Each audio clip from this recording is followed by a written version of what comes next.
Hey everybody, what's up? It's Chris Gethard. I had no idea that weekly recap was going to kick things off. That felt good. Oh, that shit looks funny. If I was you, I'd watch all the shows here on Planet Scum. I would go. I would go subscribe to us on Twitter, and I'd go subscribe on Instagram and YouTube and all those things. And especially if I were you, we got about less than 200 people watching this thing. But if all 200 of us tell two people and they commit, then next week we still have less than 1,000 people. So it's still pretty intimate. Anyway, all right. We're going to have a lot of fun tonight, a lot of things to discuss. Remember, planetscum.live. That's where you tell your friends to go to find out about this thing. Links everywhere. If you're joining us for the first time, you want to call in tonight, you want to talk to Murf. Maybe you're somebody who is an old Gethard show fan, or you're a unionist who wants to really get something out there, or an anarchist, perhaps, who knows. Join the Discord. That's how you call in. It's very easy. It's going to be a thing. Or we got the phone number now. Look at that. 802-427-SCUM. Finally using the phone number too, which is good because I freaked out and spent money on it. And I shouldn't have. I should have spent a small amount of money to make sure it worked. And instead I spent like $200. It's like, let's get it going. So I'm glad it actually worked. Also have to say, that video you just watched with that recap, it's the type of thing that I don't know how to do because I'm not smart or talented in that way. Chris Gonzalez, aka Hexagons, thank you so much for doing that. Thank you to Jess for all your help, Bryce for all your help, Jersey Dave, all your help, sending the love your way. And of course, as the video said, Thursday nights Dyke Vice with Robbie Hoffman, Saturdays at 11, Googie Morning Saturdays with Riley Soliner. Sometimes it's Vacation Jason, who knows. George Lucas Talk Show. It's the flagship show in there. That's the most popular show we got going. These guys, if you don't know, they've been picking different charities every week, and they're putting on a real funny show. And in a few short weeks, they've raised over $40,000. It blows my mind. I don't know how people aren't talking about this. This is, of course, because it's a thing I spearheaded. It just flies under the radar. I feel like any other platform putting on a show that's grassroots raising 40 grand, people are going to notice. With us, they don't notice. But what do? We just keep making cool shit. We keep getting charities money. We keep trying to do things the right way. We keep trying to expand, which brings me to something. And also keep in mind, George Lucas Talk Show, the last week of our list, last season of our list is this Sunday. Let's check that out. You may have seen in an email earlier today, I teased we have a new show coming. You may have noticed some cryptic posts Jess has been putting up saying, what could it be, including a $2 bill and some change. Maybe you counted that change, started to figure it out. Mondays, 8 p.m. We got a new show coming. It's a game show. It's highly interactive. It's hosted by the one, the only, Martin Urbano, and it's called Who Wants 269? That's right. Every single week you can win $2.69. Who wants 269 with Martin Urbano? That's the show. Who Wants 269 with Martin Urbano? Check out the wordplay there. That's 8 p.m. Eastern time. It's going to be very, very interactive. I'm going to be the guest on the first one. And it's also going to involve guests from the Discord. We're going to have people from the Discord be sent the link so you can come be on video and compete. Check it out. And remember, get to the Discord tonight or call 802-427-SCUM, which is 802-427-7286. Planet Scum. I also just have to again say, Contessa ended the show on your call last week. It's a call that will never be topped. I don't even understand what that was. If you were not here last week, you missed true sexual madness and magic, which brings me to our guest tonight. I think anybody who knows this guy knows that he is also true sexual madness and magic. He's also a working man. He's been really putting the pedal to the floor, trying to rattle the chains when it comes to his unionist tendencies. I mean, he was the reverend at my wedding. I was the reverend at his wedding. I would say that I have my brother, and then I have a circle of people who are like family to me. And that circle is shrinking by the minute. by the minute, people are getting booted out of that circle, or they're opting to leave more often than not. But and then I'm not letting you back in anyway. That's my own weird head stuff. This guy, though, he's a brother from another mother, and he's never betrayed me like some of them have. Murf is here, ladies and gentlemen. Murf is here. Murf, how are you? Hey, I'm great, brother. I love you. I'm happy to be in the circle. Love you too, man. I mean, we all know these snakes and rats. Oh, they're everywhere. They'll betray you. They jump right off the sinking ship. Dude, I'm drowning. You know, I'll be in that ship right till the basement floor of the sea. Well, I'll tell you something before we even get into it tonight. And this is true. There was once a stretch when we were on public access where the cult aspects of the show was getting really, really intense. And always with our show and always with my work, there's, I feel like I am very much a true ally and champion of people who maybe don't always have their heads together. Yep. That sometimes means there's people who don't have their heads together. And there was some people coming around who seemed like they were maybe on the edge.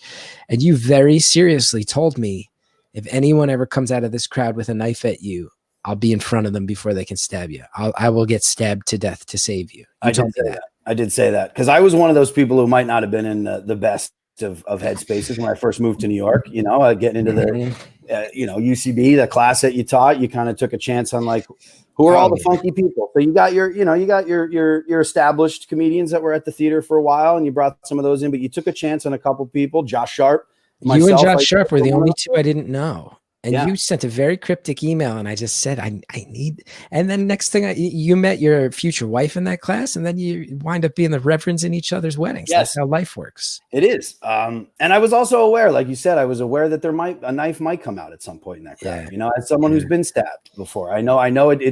You surround yourself with people. Yeah, it was a bad love tryst that I had, but a situation. But when you're willing to get funky and surround yourself with different groups of people, and I don't pass judgment until the knives come never out. And no. even then sometimes that's one of the things people I think didn't understand about me is like, even when it felt dangerous, I was like, yeah, dangerous people can hang out until something actually happens. Yes. Yeah. I have no problem with someone who creates a vibe of imminent danger. In fact, there's something actually really, I think, creatively fruitful about having that energy in the room. Yeah, I think that's where you find some of the best work is in that environment. You gotta fly close enough to the sun to get something worth a damn. I feel Kid Icarus, baby, the lizard.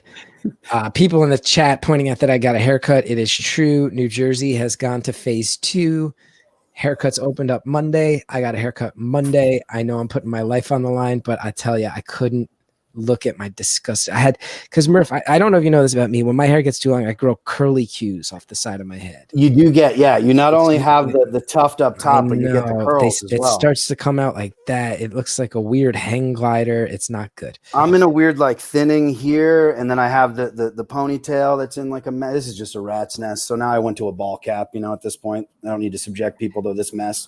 Well, this barber, I met him for the first time. Good kid named Matt, City Image Cuts. And that doesn't reveal where I live, by the way, because there's a number of City Image Cuts locations. First time I ever asked a barber, I said, hey, give me the honest advice. You seem like an honest guy. When do I just call it and shave it?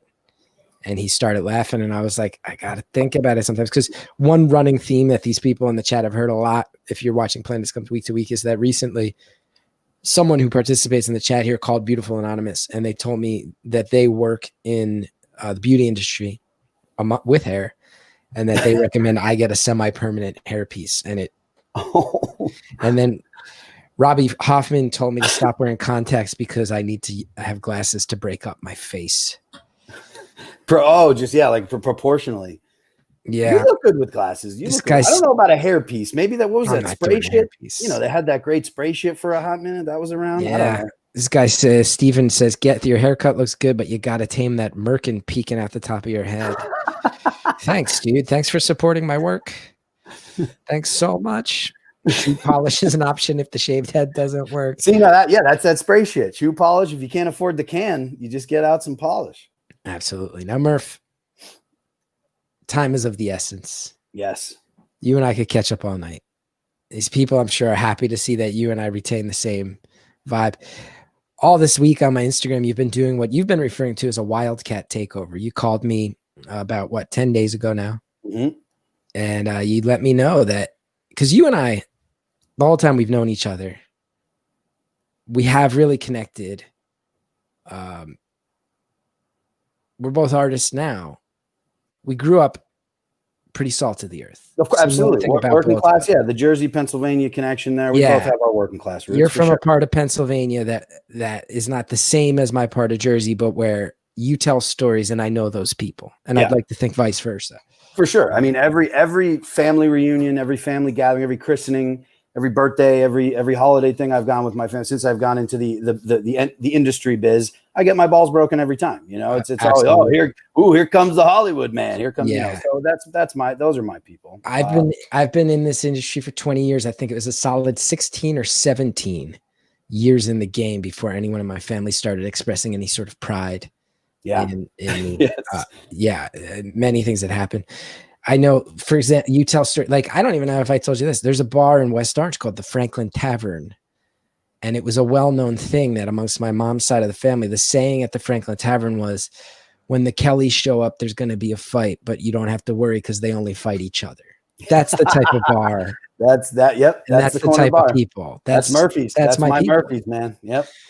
Look at that. Now, a lot of people don't know the origin of the name Murf. I don't know if this is something you want to reveal, because they might think, oh, Murphy's. Maybe Murf was hanging out at Murphy's, and that's how he got the name Murf. But I know the truth. You know the truth. It was when I was a punk growing up, you know, always kind of anti-authority type. So I dyed my hair all different colors when I was a teenager.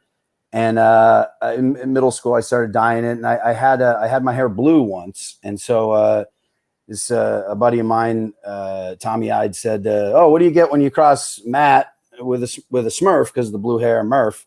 So that's where the MURF spelling comes from, and that's. But it plays into the whole, like I'm an Irish drunk family, come from that background, so it works as Murf. But most people think, oh, you're Murphy is your last name, but yes, and that's why so many people spell it with a PH, which I don't think it phases you, but my OCD, it gets me very upset. Yeah, no, it's the F. It's an F for Smurfs. Murph, you called me about 10 days ago and you tell me that you have decided to double down on your working class roots, to use your platform and your voice to step up and defend the working man. Yeah. You let me know that you have joined a union.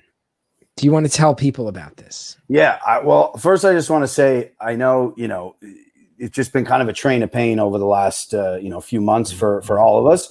And I think, you get to a point where you're like, well, what can I do to kind of contribute, and what's my lane? What's, because everybody who's, we're legitimately on the same team. And sometimes people peek their head into different people's lanes and they get involved. As I get a little older, when I was younger, I used to be like, fucking with the electoral politics. Like, what do you care about that? That's all, Now I'm just kind of like, here's the deal. We're all in the same lane. If we're going towards progress here, we got to just put our heads down and do what we can do in the lane that we're doing to contribute to everybody. So I feel like part of this has been, the activism has been amazing. And even, as a comedian, like people using their platforms to get the word out. And I feel like even electoral politics, harm reduction, people trying to get, different policies in just through the shit system that we have that's already bought and paid for. They're trying to do what they can do to get local representatives involved and just enough to keep the momentum moving. So I figure the other part of this that has been missing for a while is the labor movement. Cause I feel like that's another lane that we have here. That's our tools. Cause the status quo is just sitting there. Every time we bicker lane to lane, they're fucking laughing their asses off because they don't got to do anything. They're just sitting there. They got the status quo flag in the ground and they're waiting for us to come calling. So we got to be a united front. So I feel like labor has always been something that historically has helped towards progress, towards getting some shit done, because that's kind of one of our biggest powers. It's not, you can get all the AR-15s, you want and get all the guns or whatever, but they got us beat on that. We're never going to be able to actually go toe to toe with them with muscle in that sense. So I figure with the labor movement, I've looked at the IWW, which has been around since 1905. They've historically been one of the most oppressed labor movements, one of the most oppressed unions, because I think the idea of that, just the utopia of what that could be, is terrifying to the establishment of the idea of actual working folks who are the ones who are put in, the blood, sweat, and tears every day to get the shit done, who make it moving. And I felt like the timing, as sad as it was with the pandemic and the Black Lives Matter movement, kind of uniting. I saw a lot of solidarity on the streets. Just the word solidarity has been said more in the last, few months than I've heard in my whole life. So it's exciting to kind of say, that's what we need. We need that level of solidarity to be like, where can we all get in our lanes, put our heads down? And I think labor has always been a point of our PowerPoint where we can say we got the 8-hour workday, we got the child labor laws passed. All that shit came from withholding our labor. And I feel like the IWW has historically been one of the most dynamite labor unions. And now let's talk, because you joined the IWW how long ago? I joined. So when I was in high school, there was a dude who was in my neighborhood who claimed he was a vampire hunter. So he had to. So a lot of the stuff has to come from the fringe. I mean, the mainstream doesn't talk about this shit. So the vampire hunter in the neighborhood, he also helped me sell some OxyContin and got into some opioids. But this dude had some stakes. He had wooden stakes that he carved. He was a great woodworker, but he made these great stakes. He carried them around in a briefcase. But he told me about the IWW as kind of being like the one big union. So at the time, I thought, just like a lot of people, I didn't know the difference between trade unionism, industrial unionism. It's, you're like, what's the deal? That's just a union. Like, the auto workers or the coal miners had a union. But what I realized then is about towards the end of the Gethard show, actually, I looked into the IWW more when SAG-AFTRA, frankly, and I'll put them on blast. I mean, I don't give a goddamn. The AFL-CIO is the umbrella, and they use all these trade unions as this idea of it's basically another bureaucracy that comes into place. So I've talked to SAG. I tried to start shit with them to bring in adult performers. We got a petition together, a bunch of us signed. We got you're not saying 18 plus. They already have those. You're saying in the most people would know as the pornographic industry. The pornographic industry, yeah, of course, yeah, porn actors and actresses, of course. I mean, all that's a hustle that people have been doing from the dawn of time. And yet, you try to get an episode of Friends for free online, you can't get that. So they'll rip that shit down immediately. But you go to Pornhub, all the work these people have, it's for free. Everyone's just stealing it. So they're trying to. So you want them to be able to be unionized. You want people to, have healthcare, an industry where it's very much needed and important. We all, we're all into it until it's time to go to SAG. Like, let's have the adult performers. So that was one thing. Background performers didn't have healthcare for the longest time in SAG. Like they don't treat. The commercial contract was terrible. So I was trying to get involved with that when it was coming up on the Super Bowl. And this is I'm not good with social media, but I'm trying to tweet it like Bradley Cooper and Jen Aniston being like, hey, if people want to do Super Bowl commercials, this is our time to say we strike now. Tell the Addy while you're in the midst of a commercial contract, you go, you want Super Bowl spots? Well, guess what? You don't get them unless we have this commercial contract be legit. And then it comes out and it's just basically they just made like non-union shit, like the pay structure. Have you seen it? You know what it is? And they're using they're using the pandemic where everything's non-union now because they know no one can turn down the work. No one can turn down work. I'm over here doing VO. I'm being a home studio. I'm trying to be a sound engineer. They don't have to hire any of that shit. And I'm getting scripts from fucking Walmart going, we care about the pandemic and we do it. And I'm like, I'm not chilling for this fucking shit. Come on. Like Walmart's going to have me try to use my voice to tell people Walmart really cares. Meanwhile, they won't pony up to even have the voice talent, let alone their employees that are working there every day, putting their lives on the line. So it's a lot of that just kind of drove me to be like the IWW, what's the deal here? Their membership has ebbed and flowed over the years, but I think there's been a recent surge because a lot of these kids, man, they're hip to it. They know it's always the kids who get shit done. Now, I do just want to reiterate the question was, and I'm glad we covered everything we did. When did you join? I would say it's about a year. When was the end of the Gethard show? I lose time. 2 years, 2018. So about a little. It was towards the end of that. So yeah. So and I would imagine now you've been getting very vocal. You've been taking to the streets. You've been taking to Instagram, my Instagram. I would have to imagine I co-opted your Instagram. I would have to imagine you've reached out to IWW leadership because yes, here's the good news. You're not someone who's going to go on a one-man crusade. I've never been known to. Here's why I love IWW though. They say, you know what? Go on a one-man crusade because there's no leaders here. It's run by the members. So they, I talked to them about their social platforms and, they've been meeting recently because there's now this new surge of membership, but they're very big from the ground up. It's that, it's not about like looking to a leader. That's the problem with the trade unions is you vote a president in, they get their $200,000, $300,000 a year salary. They do the closed door negotiations. Gabrielle Carteras loved your work on 90210. But I don't give a damn about what you're doing behind closed doors because it's not in the best interest of the members. So IWW is a very rank and file organization where they said, Murf, I don't know who the fuck you are, but if you want to do a cameo where you're trying to raise money, like go ahead and do it, man. We need all hands on deck. Well, people are inspired. There's a lot of unionists putting quotes from union songs in the comments that have been thrown up. A lot of people who already know a lot about this stuff. I do want to say our donation link tonight, and we've been doing our shows for charity. Yeah. This one will take you to the IWW. They are running a fund to fund independent freelance journalists. Yes. They have carved out a union for freelance journalists. I think we would agree, Murph. Freelance journalism, independent journalism, vitally important right now in these times. We've got to make sure that stuff happening on the streets is being reported accurately. Because here's the thing I wanted to bring up with you right away, Murph. And we're taking calls tonight, by the way. So if you guys donate, which is the most exciting part of this, support the journalists, the IWW is looking out for it. Dot says, I'm a freelance journalist. You might want to look into the IWW. They might have a union for you. Want to keep those going. Like, here's the thing. And I'm not one of these guys. I'm not yelling fake news, but I am saying this. Last week, the dock workers, West Coast, they shut down 29 ports in the same day. Yes. You couldn't ship a thing into the West Coast of America. Yeah. And hey, paper or record, where's that on the fucking front page? They did it in solidarity with Black Lives Matter. It seems to me, didn't that get any coverage? You had to search for that coverage. Yes, exactly right. People right here saying I missed that. Now, when 29 ports are shut down on the West Coast of America, that should be front page news. And when it's done in support of Black Lives Matter, people saying Angela Davis was there. Yes. And yes. Boots Riley was there. It was a big deal. It didn't get the coverage to the point where people aren't hearing about it. Now, why is that, Murph? I think it's because, just me personally, we all know the history of labor. And here's how your activism right now ties into everything else that's going on. The divide and conquer that the ruling class has always done. They've always demonized people against one another. It's always been, hey, if you don't want to keep pounding spikes into this railroad, well, there's a bunch of Irish guys right over there and they'll take your job. So be thankful for your shitty job where you don't get any protections. You might die because the Irish guy or the Chinese people, and who are the people that have been our whole country's history?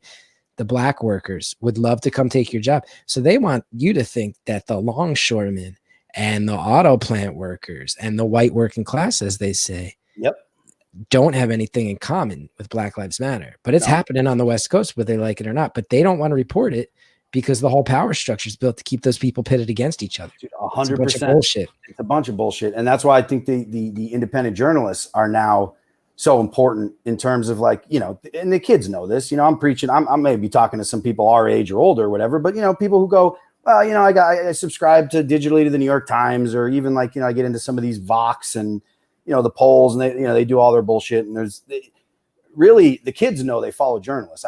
One of my 16-year-old cousins, I recently had a conversation with, she said something that actually made me just talking about it. I was like, what journalism? What do you know, when you're on Twitter or whatever? And she said, I don't follow like newspapers. I don't follow outlets. I follow writers. I find the people. And that was kind of, at least for me as an old man, I guess at this point, I was like, fuck yes, of course. You follow the people who you know will bring you the truth. So there's been a lot of people on Twitter. That's who I'm trying to follow.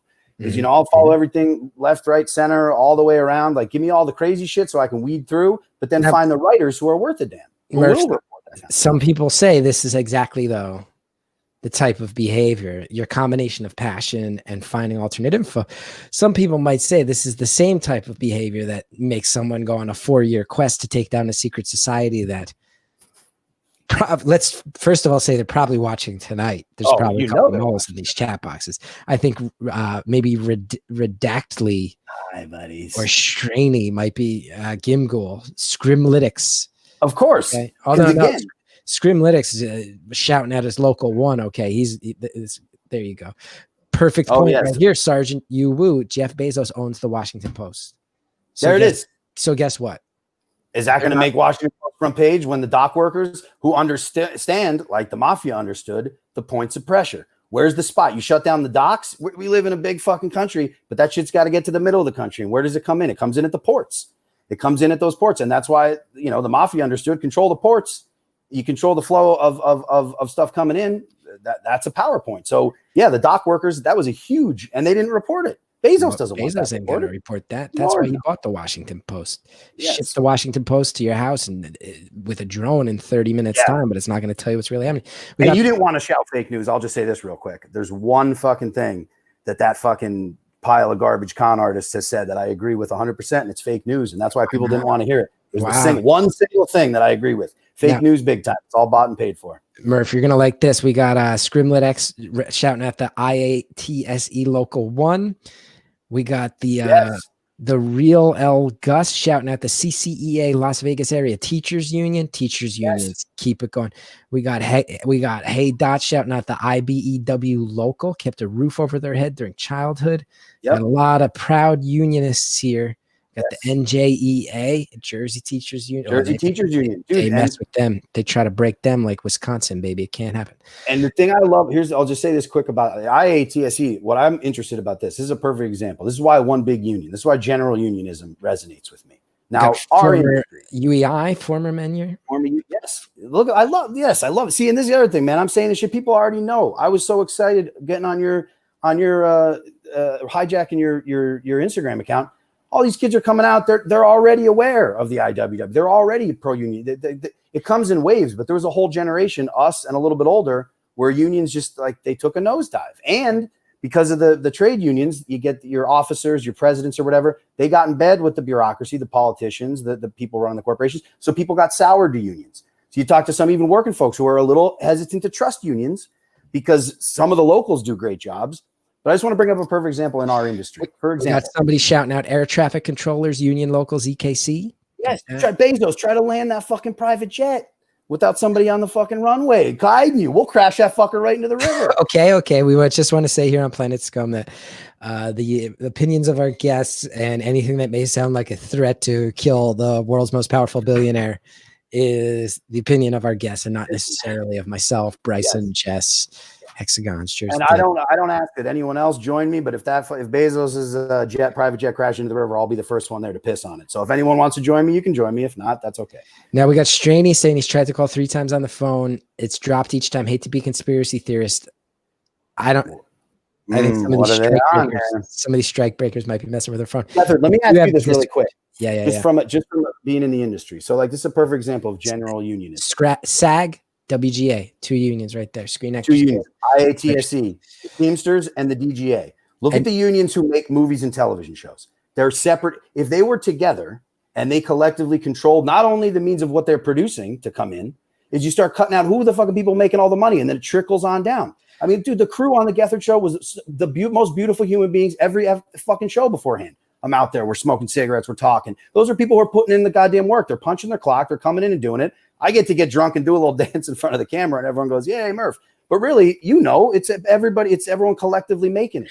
Meanwhile, what does Ted Turner need the profits from that? Well, dude, here's the thing. Here's the thing, and I'm glad you brought that up. And I'm not trying to pat myself on the back, but you and me are there in it, and you're bringing it up. A lot of people going, "Oh, you're selling out the Gethard show. You're listening too much to the network. We can feel it." And there's some truth to that. I was also, we're not going to talk about it. My personal life during our time on cable was met with there was some real dark shit happening. Sure. But most importantly of all, I got people going, "How come you're trying to play ball so much with the powers that be?" And I'm going, there's 70 people with full-time jobs here. Yeah. And then when you consider the people who just come in for the show days, 110 people. There's a micro economy with my name on it. These are all people feeding their families. These are people earning their health insurance through their union. Yes. All of us SAG members, WGA members, people don't understand. We were the first and only SAG show on Fusion. We're the only show in the history of True TV that went WGA. I broke union twice. I broke shows union. Twice I flipped shows. It's important to me. So people going, "Why are you playing ball so much, man? Fuck them. Burn it down." I'm going, well, I could burn down our show and I could put 100 people out of jobs, 100 union people. Not going to do it. And that's why I say, again, with the lane, put your head down, get in your lane. Like, again, your name's on the show. You got to play. Some people got to play ball. You get people who have to go behind and do the, play the game to get that kind of thing going on. But better than anybody. I mean, with our fucking Raj, Teddy, Linda, my camera, like those, they gave a shit about the show and they gave a shit about the community and the family that was there. And we go out for drinks afterwards. And part of it. But I'm going to tell Raj, hey, I'm canceling the show earlier than we have to because these people are giving me notes. No, I'm going to try to fight through the notes, dominate the notes. But that proved impossible because it's a machine. It is. Now, Murph, we got a lot of people. You got them whipped up into a frenzy. This is fair to say. People saying there's no ethical consumption under capitalism. I want to take some calls, okay, because it's been a half an hour. Here's my question to you, though, just so I know what you're advocating for, because I want people to call in, shout out your union, ask how you can get involved, tell us stories about your family. I want to hear about your badass family members. If your family members were like Harlan County miners who had to like get shot at and beat in windshields with bats to get health insurance, call up. Or if you just want to call up, sing a union song, I'm into it. Billy Bragg, whatever you want. We can talk about this stuff. You want to tell us about how billionaires operate, the things you don't believe about the system. But Murf, my main question to you, and then we'll get to our first call. Let's keep this answer short. Are you looking to reform capitalism or retire capitalism? Done. Put it in the ground. I feel like I love people who are trying to reform, because again, that's their lane. I'm done. It's got to go. That's the top. That's the top. That's Kareem Abdul-Jabbar. If you remember Game of Death, when Bruce Lee had to fight his way up the top, up every floor was a different thing. We get through sexism, we get through racism, we get to the top. And Kareem Abdul-Jabbar, God bless Kareem, but he's capitalism. That's the top one we got to take down. And we take that down, and then we go from there. We got Hey It's Dot saying, I'm from 4 generations of union electricians, and I have the lyrics to Solidarity Forever pulled up. You're getting people actually whipped into an actual frenzy. Like, Murph, I feel like people might take to the streets at the end of this. We must. You'll love this. Nobody in human history has ever performed labor worth $1 billion. If you have $1 billion, other people have done $1 billion of labor for you, and you've taken that money from them. Murph, I feel like you're going to get somebody killed tonight. Why don't we go ahead? With you. I'm ready. I'm ready to go. Why don't we go ahead and take some calls? How about that? Yes, please. Let's start with maybe let's just start with Andrew. There's a lot of A's in that. Andrew, unmute that mic. Talk to me. I feel like Murph has people riled up. How are you feeling out there? Hey, I'm good. Thanks for taking my call. Of course. Now, how you feeling? Murph wants to destroy capitalism. How are you feeling out there? Hey, man, I am there for it. I am totally there for it. So one of the things that I've been thinking about, this might kind of sound out of left field to begin with, but the role that industries such as big tobacco and big alcohol play in controlling especially working class people with lower incomes and that sort of thing. If you look at the history of how these industries have been, barely watched over to a degree, consolidated to where they're put in a unique position to take from people who are the most vulnerable. Like, I don't know, what are either, I'll take thoughts from either of you about, that idea. Murph, I will say, I think part of the implication here, and I'm not trying to put words in your mouth, Andrew. No. I know exactly where Andrew's going, and I love you him. may be in the pocket of the tobacco and alcohol industries. You have a severe reliance on both of them. I do. Now, I've self-medicated my entire life, my entire adult life, adolescent life. I hear you. This shit is fucking poison that they're selling us. This shit is poison that they're selling us. I'm trying to do my best just to stay afloat, but I will say you're absolutely right. So we all have our hypocrisies. My self-medication does feed into that. But I think the problem is too with working class.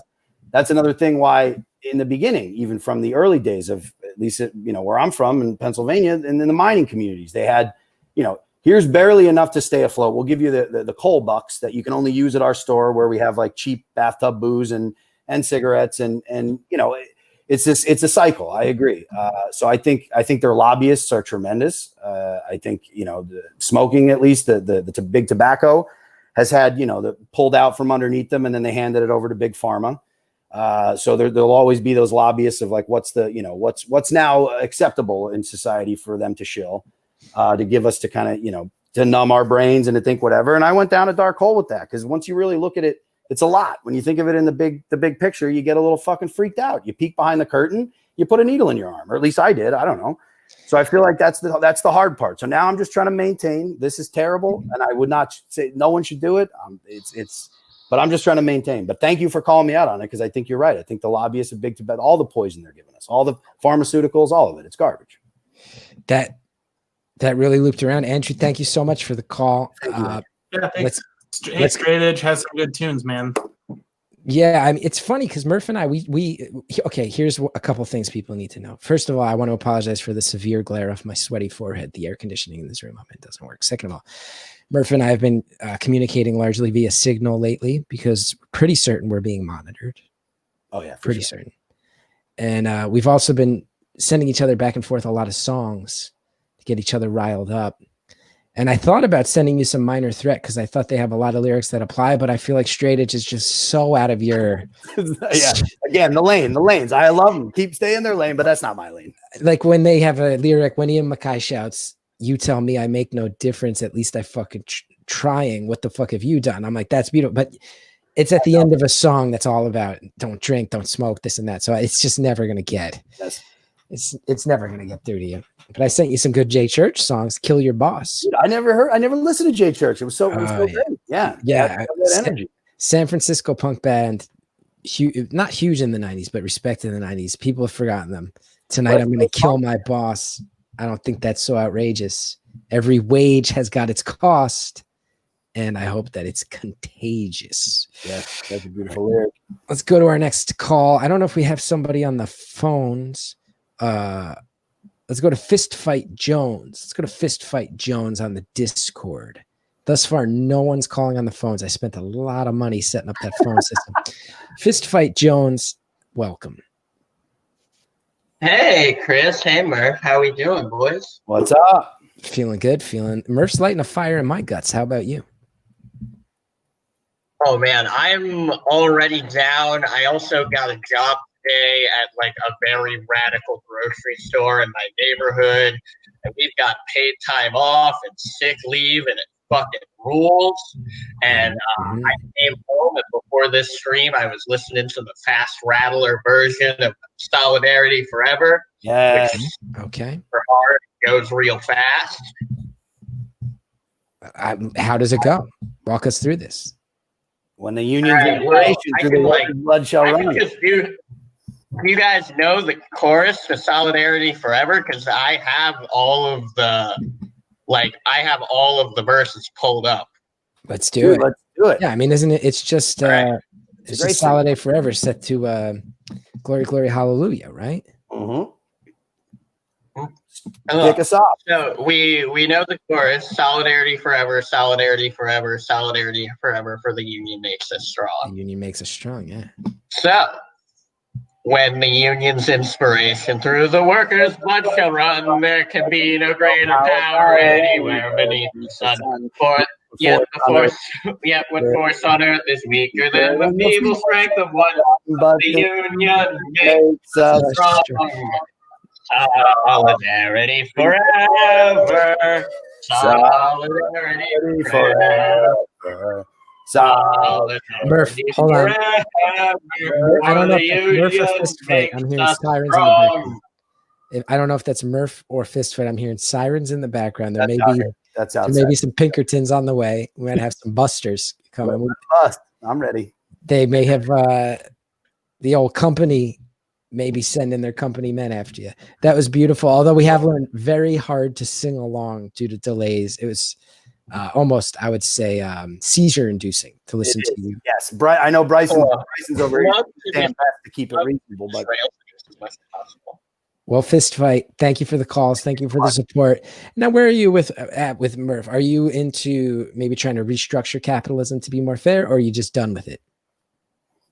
So I was raised by 4 generations of union people. It's always been about there is no virgin where the rich are on our side. There is a war. Like back when my people were fighting for the unions, we had, Murf mentioned the mob earlier, and you can say what you want about crime and organized crime and how yes, it was a bad thing. But at the end of the day, we did have people who were just willing to fucking go out and go hard. Yep. And that's what I think we need is they used to fight in the streets over union politics, and we need to get back to that point, because if we're making that much noise, they can't stop us anymore. I agree with you, partner. Also, you want to talk about the biggest organized crime operation in the history of this country? I think we know who that is. That's the federal government. We do. Wow. I thought you were going to say the mafia. Well, Fist Fight, thank you so much for the call. Thank you so much for the call. I'll say this. Years ago, the WGA went on strike, and I went and marched in solidarity as a SAG member. And it's all these writers standing around, actors just standing around. Then the Teamsters showed up to support. Do they know how to strike or what? Oh my God, it got So real. The inflatable rats come up, and you know it's time to dance. Dude, we were outside the Disney store because Disney obviously is one of the main producers that the writers wanted. So they wanted to disrupt they're like, all right, your tourists don't get to go buy your Goofy dolls. You don't get Donald Duck today without, but everybody's going in and out. There's a bunch of just entertainment people standing outside. Teamsters showed up and tourists were fleeing the Disney store. Yep. It was amazing. I hear we have our first ever phone call in the history of the show. It's first ever phone call. Let's go to David from Brooklyn. David, you're on the phones. How you doing? Hey, what's up? Just here getting riled up. I'm okay. I'm surviving. That's good. That's good. We've got some Teamsters in the chat. It looks like Murf. Now, David from Brooklyn. Murf's here advocating for the downfall of capitalism, all workers of the world uniting, overthrowing the government and billionaires. How you feeling about this? I mean, I'm in full support of it. I've been an anti-capitalist. I've been an anarchist for many, many, many years, 20 plus years. Same. And I'm very encouraged by the direction that we're headed in right now in even the last 3 weeks. Like, it seems like we're moving so far left, like all of a sudden, and it's great. I mean, you want to talk about anarchism. Here's another thing that I'm not seeing show up in the papers as much as it should. More than the dock strikes. There's a section of Seattle right now, major American city, where it has been overrun by anarchists who are refusing to allow police or city infrastructure. They have basically started a city within a city. Yep. Not reading enough about that. Yes, no. Now, and David, walk me through your definition of anarchism, because anarchism and anarchists, they get a bad rap. Tell me what this means. Yeah. Well, I've always viewed it as a philosophy. It's not a political. There's no policy making involved in it. It is a philosophy. It is a philosophy that you, when you're born, are not. You're not tied to any sort of authority figure except possibly your parents. But you learn throughout your life, or you're indoctrinated, and you become subjected to authority. But at your core, you are an anti-authoritarian. And so it's stripping away the idea that you have to submit to authority. Yes. I would ask you this too. When you say 20 years, I'm kind of the same boat, but what I would say is it means, when I got suspended from school in 7th grade for carving that little A into the desk, it meant something different to me then than it means now. I feel like now I've also come across, because, I'm stealing shit we all are, from people who are a hell of a lot smarter and have been around longer than us. I look to Alan Moore, not the bastardization they did of V for Vendetta as the motion picture, the Hollywood picture, but just in terms of what the philosophy there is that, yeah, anarchism has been dragged for being this idea of violence and chaos. Like, that's the whole thing. That's what they're terrified of. That's why the moment Chaz pops up, you get everybody, your media outlets going, oh my God, good word. What will happen if the authority figures aren't there? It's the idea of there will be a little bit of chaos when the power structure goes, but anarchism is not chaos. Anarchism is the natural order. And that if you believe in human beings, which I do believe in humanity, that we will come together communally and we will take care of each other and we don't need the oppressive forces there to do it. That's the transition from like chaos to anarchy to then what we decide, what we actually communally and collectively decide, truly democratically decide. Whatever that shape that takes in terms of a government or whatever the hell that is, whatever we want to call that, as a way to allocate resources fairly and have true equality, I think has to come from anarchism. It's not going to come from a system that's founded on genocide and slavery. It's certainly not going to come from that. So I think this idea of anarchy being violence and chaos is different from anarchy. It's a different thing. All right. Thank you so much for the call, David. That's a stigma. Yes. Anarchism has always been about equality and true autonomy. So, like, I've always said that, like, my path to anarchism was when you were talking, Murf, earlier about like smoking cigarettes and drinking beer. Yeah, I do the same thing. It sounds like someone's yelling. What? No, go on. I got people shouting outside the window. Oh, you got people shouting. Okay. Yeah. I hear you. Oh, yeah. Well, I'm in Brooklyn and there are just fireworks going off, and those I don't know if you can hear psyops, that, baby, but- those psyops are still going strong. But go ahead. What were you saying? There was a certain point in my life where I had to. I mean, I was a fully committed anarchist, for a long time, and there was a certain point in my life where I was like, well, where am I going to go with this? I can accept 3 different outcomes for my life. One, like if I want to fully separate myself from the system, there are 3 possible outcomes. And one of them is to go off into the woods, go off the grid, and become like a Ted Kaczynski type. Yep. And I'm like, well, I don't want to do that, first of all. Oh, yes. We know how that ends, though. We've seen that story play out. We know how that ends. Right. And it's like, well, and then there's also like, if everybody did that, there wouldn't be enough room in the woods. So, because everybody would be living in the woods. So that's not really something I can advocate. Same. Lone wolf. The lone wolf thing is not for me. I agree. Right. And then 2, the second thing that I could do if I really wanted the most sustainable thing that I could do, like if I really wanted to reduce my what's it called, footprint, or just like not submit to the system in any way, shape, or form, would be to commit suicide. And I would not want to do that. I was like, I value my own life. I've considered it. Yeah, so have I. I tried to slowly do it with the needle. But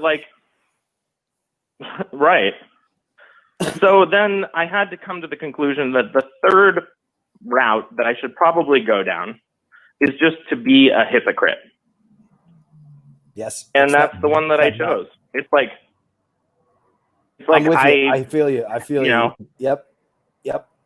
And do the best. You know what? But here's the thing. Within the game that's laid out here, you can either, like you said, first option, check out. You end up writing a manifesto. You end up bombing one thing. You get a little bit of news coverage for a week, and then it's over and done. And it does more harm than good, because then they get to dismiss the movement as a bunch of crazy loons out on their own. Second one, like you said, trying to reduce the footprint and go along that route. The other one is to try to maybe be a little bit of a hypocrite and be okay with that, because we all are, but to use whatever platforms, to maybe co-op an old friend's Instagram account to try to get a little bit, just to add a little bit to the movement that's already going on. Like you said, I've never felt this isn't a negative time. This is actually a really fucking positive time. Like I've never felt so excited to see with this next generation about people they're hip to the games. They're hip to the divide and conquer bullshit. And they're hip to the idea that we need to all come together in our separate lanes and maybe be hypocrites for a little bit until we get on the other side. I think that's okay.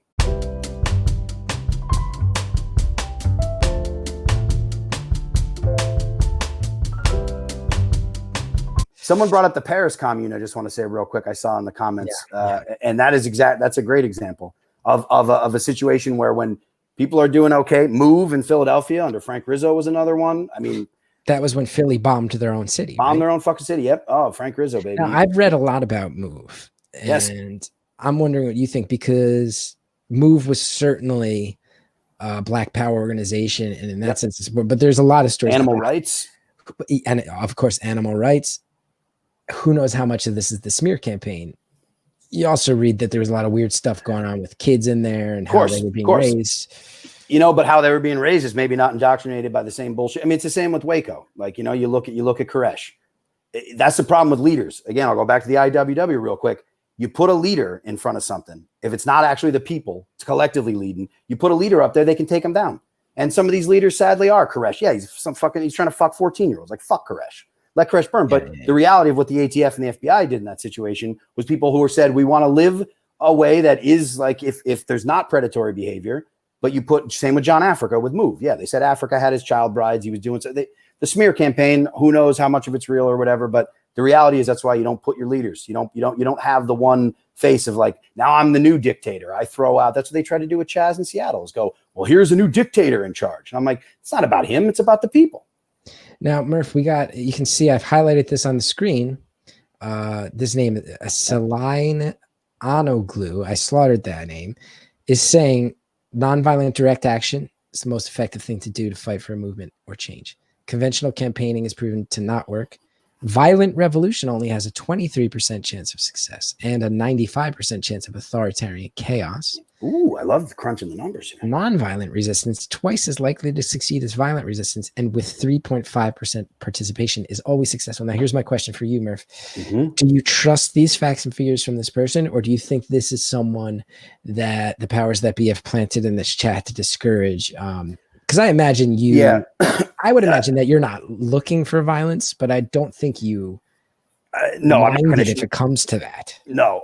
First, thank you for these facts and figures. I will trust these in this Planet Scum chat as much as I trust anything CNN or Fox News puts out there. So thank you for putting this in there. And I'll say that makes sense to me. I think nonviolent direct action is absolutely the most effective way, I would say. But again, with the lanes, sometimes you got to burn. Sometimes what the imagery of a police station burning in Minneapolis is important to have people feel that and see that as a representation.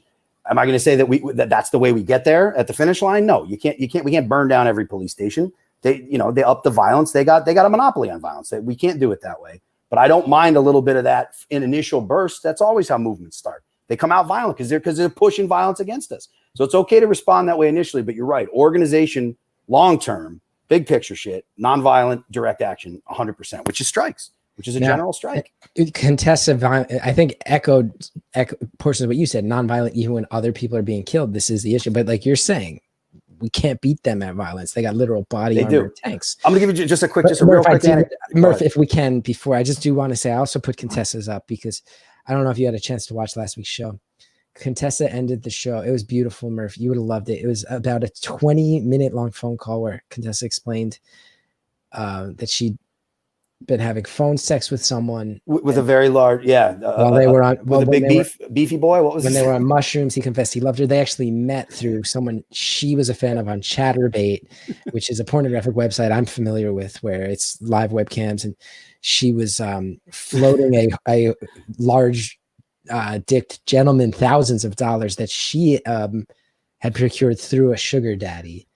And the horse dick beef boy was the guy on ChatterBait, and then it was his roommate that actually confessed the love. It would have been Murph. It was like your dream call. Yes, I did catch that, and I did love that. Yeah, horse dick beef boy. Horse dick beef boy. It's a classic moment. I mean, if you're going on ChatterBait, what more do you want than horse dick beef boy? Are you familiar? I like ChatterBait. I think I no, this is new to me. That's why I did on ChatterBait. Although I shouldn't tell you about this because next thing I know, you'll be on ChatterBait. Yeah, me and Kolsky will be on there messing about. I think what's great is like what you were saying before about going off the grid. I went off the grid a little bit. I'm back a little bit on social media, and I think I missed what was good about it.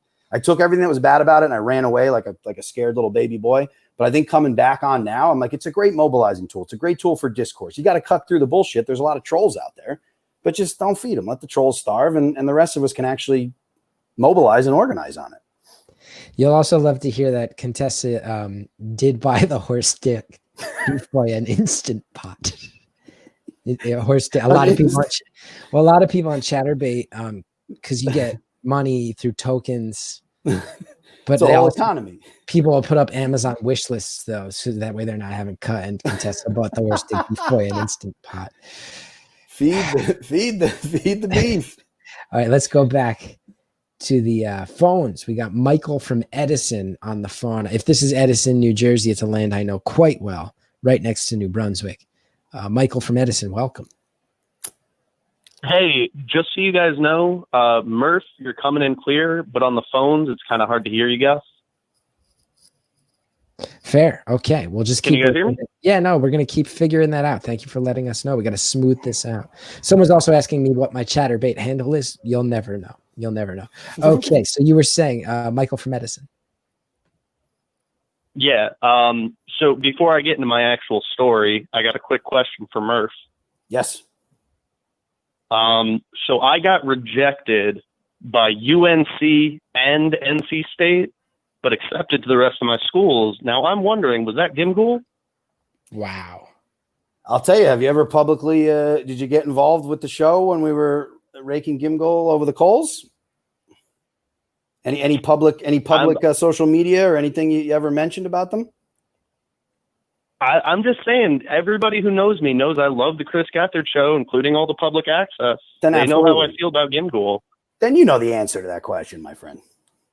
That's absolutely. God just They got wanted their it confirmed tentacles by all the over. man himself. They don't want you in there. They don't want rabble rousers at UNC. They're a fucking legacy. They're a legacy institution. They got a legacy to protect. You're better off that you didn't get in there. How about that? Yeah, there we go. You want to talk about imagery too? Let's burn that castle. I'll float that out there. I don't know how that'll fly. Gethard again. These are not your opinions. These are mine. I'd love to see that castle set ablaze.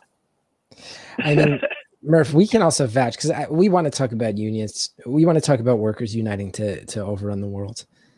But just to get into some Gimgul stuff, there were stretches where nobody's ever been certain how weird it got, but there were some weird moments to that. There was some people who reached out to me saying they were ready to offer to help us and put us up if we wanted to travel there. And then they told me they needed a copy of my license to let us sleep on their couches. Remember, they wanted me to mail them a copy of my license. I'm like, this is so clearly. Dude, they mailed shit to my address. They definitely got they doxed me, I guess, as the kids say. So there were letters sent even towards the end of our run on True. Remember, I told you about that. I got that weird voicemail that was, and you don't know how much of it is people playing into a bit or how much of it is Gimgul, but I did a show at Motorco Music Hall in Durham. Fantastic venue. And I met a guy who said he's friends with one of the caretakers, and he knows for a fact there was a night where they all sat down and watched Murf versus Gimgul together. And this was recently. This was in the past 2 years. Yeah, I think, what the other thing I want to quickly say about Gimgul too is that, we're comedians, so, we're coming at it from that angle. But what I will actually say about the seriousness of what took place on that campus and what the hell it was I was talking about is there's a documentary that came out a little while ago called The Hunting Ground. And so just to be serious for a moment, again, I'm trying to bring some through comedian, through the buffoon going in there and howling at the moon and the kind of the tilting at windmills vibe.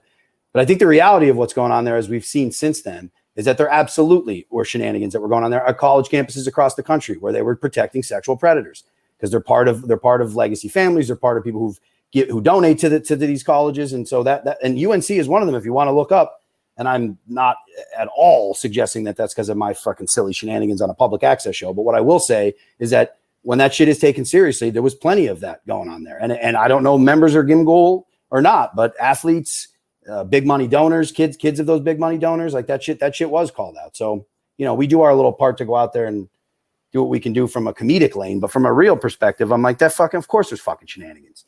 People in power, they abuse, but that's what power is there. And let's talk about how this ties into our theme tonight. Because the people in Gimgul, the super frat, as they call it, these guys are the ones who get fast tracked to the top of the food chain. Yeah. And what happens? They spend 2 years at some financial firm busting their ass, and then you get through the 2 years. And if you last, all of a sudden you get your golf membership, you get your spa membership. Yep. You get the house in the Hamptons. You get King of the castle. And look, I'm not a learned man. I didn't go to college, but I will say I know what a frat is. So you think about a super frat. I mean, frats are already questionable at best, in my opinion. Yeah. But you get into a super frat, and that's where the real shenanigans are. I will say, here's a story I don't know if you and I have ever shared publicly.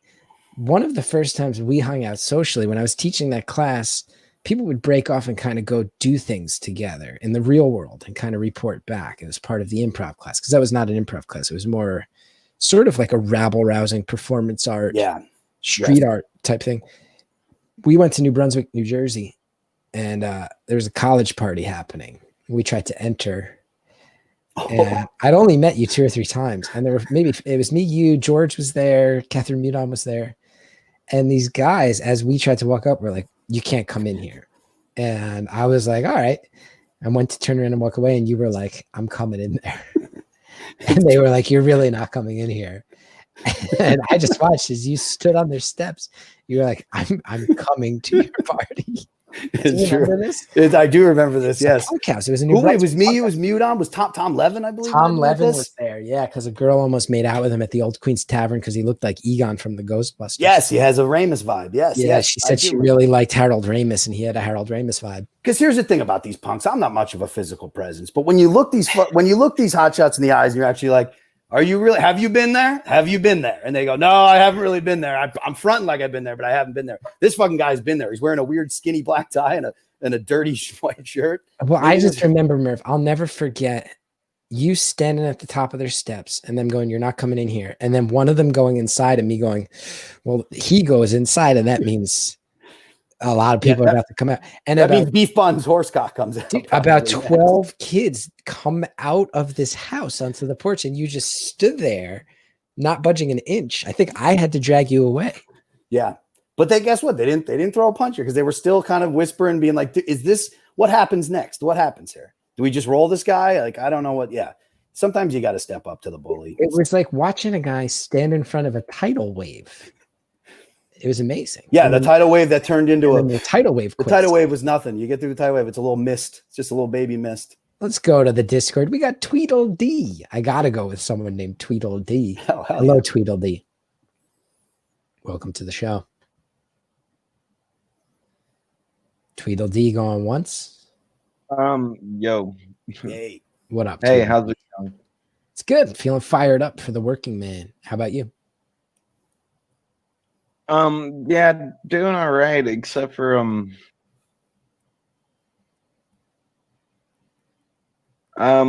yeah, not in the best spirits. How can I help, Tweedledee? What's going on?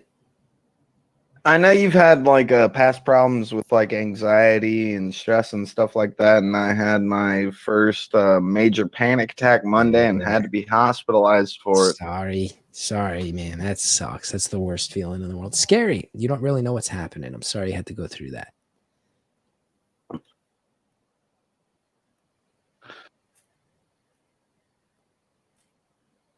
You there, Tweedledee? Yeah, no, I'm here. Sorry, I forgot. She told me to mute a certain thing, and now I'm getting confused and stressing even harder. Oh, no need to stress. It's two madmen ranting about the downfall of society. Or the beginning of the new. Yeah. And I'm sorry, I kind of had to change the subject. I figured it out. I got it paused to where I guess I'm just talking to y'all. But I guess I don't know, how do you handle it? Because apparently it's a chronic thing for me. And I didn't realize until the other day when my boss he told my apprentice, he was just like, no, you take him to the hospital now. Yeah, I mean, that's good. You got somebody looking out for you. Yeah. First of all, and I know being told to take him to the hospital is a scary thing to hear, but that's someone stepping in when it sounds like you need it. So I'm glad you got people who know you well and are looking out for you. And first thing is I'm going to say, and really the only thing that I'm qualified to say, because I'm no doctor, no shame in this. No shame. It happens. Sometimes people fall apart. There's no shame. Sometimes people wind up in hospitals. No shame in that. When we grew up, it used to be shameful, right? Oh, that person's crazy. That person's on pills. No shame. We're done with that. We're done with that shame stuff. So all that happened is this, right? On some level is things built up. They got untenable and the house of cards crashed down.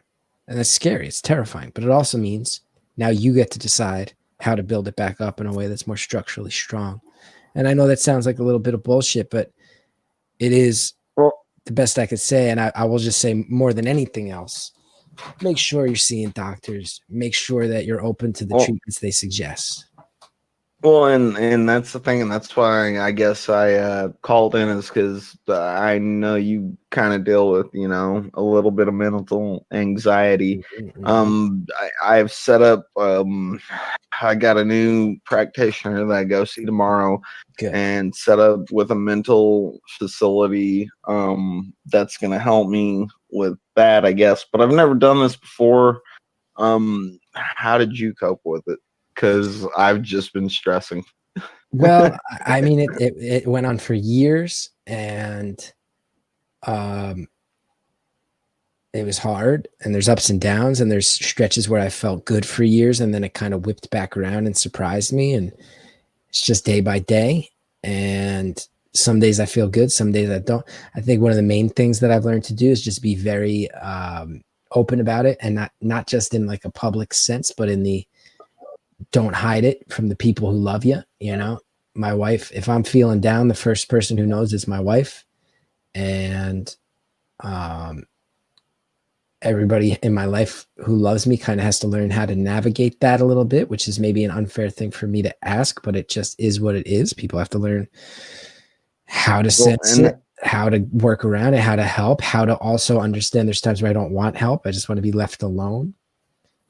And that was one of my main things is my father. He's like the main person I go to, but the problem is his best explanation was, look, I can suture a wound, I can apply pressure, I can splint a leg, I can do all that. I don't know how to help you with that. And I'm like, I can't explain to you how to help me with it. Somebody put up the helpline here. Someone put up some information to be able to call for professionals. I just want to add too, the inner circle is they'll be there in other ways. You know what I mean? Whatever your inner circle looks like, it's different for everybody. But all I can say from my stresses, anxieties, my depression manifested in substance use. The only reason I'm still alive right now is because I was able to lean on the wonderful inner circle of people who really loved me and really cared about me. So it's important to remember, don't isolate. You're going to want to isolate, but just, be comfortable leaning on those people who really love you and then getting the professional help you need. Yeah, and that's kind of what I've been setting up the past couple of days is the professional help that I need. But anytime I try to explain it to anyone, like, hey, you know that feeling where you're being smothered, but you're not. They don't seem to understand. Well, I mean, they kind of do, because my boss, when I told him, he was like, "You're good, like you're good." And he, sent me on my way and stuff, and had me rush to the emergency room with my apprentice, who he paid to do it, and stuff like that. And then it's just like, I don't know. I haven't had a panic attack this bad ever. Well, listen, kind of nervous. If you're calling us and you're talking about it, if you're talking to your dad about it, this already means you're being more open and honest with yourself than a lot of people never get to this point.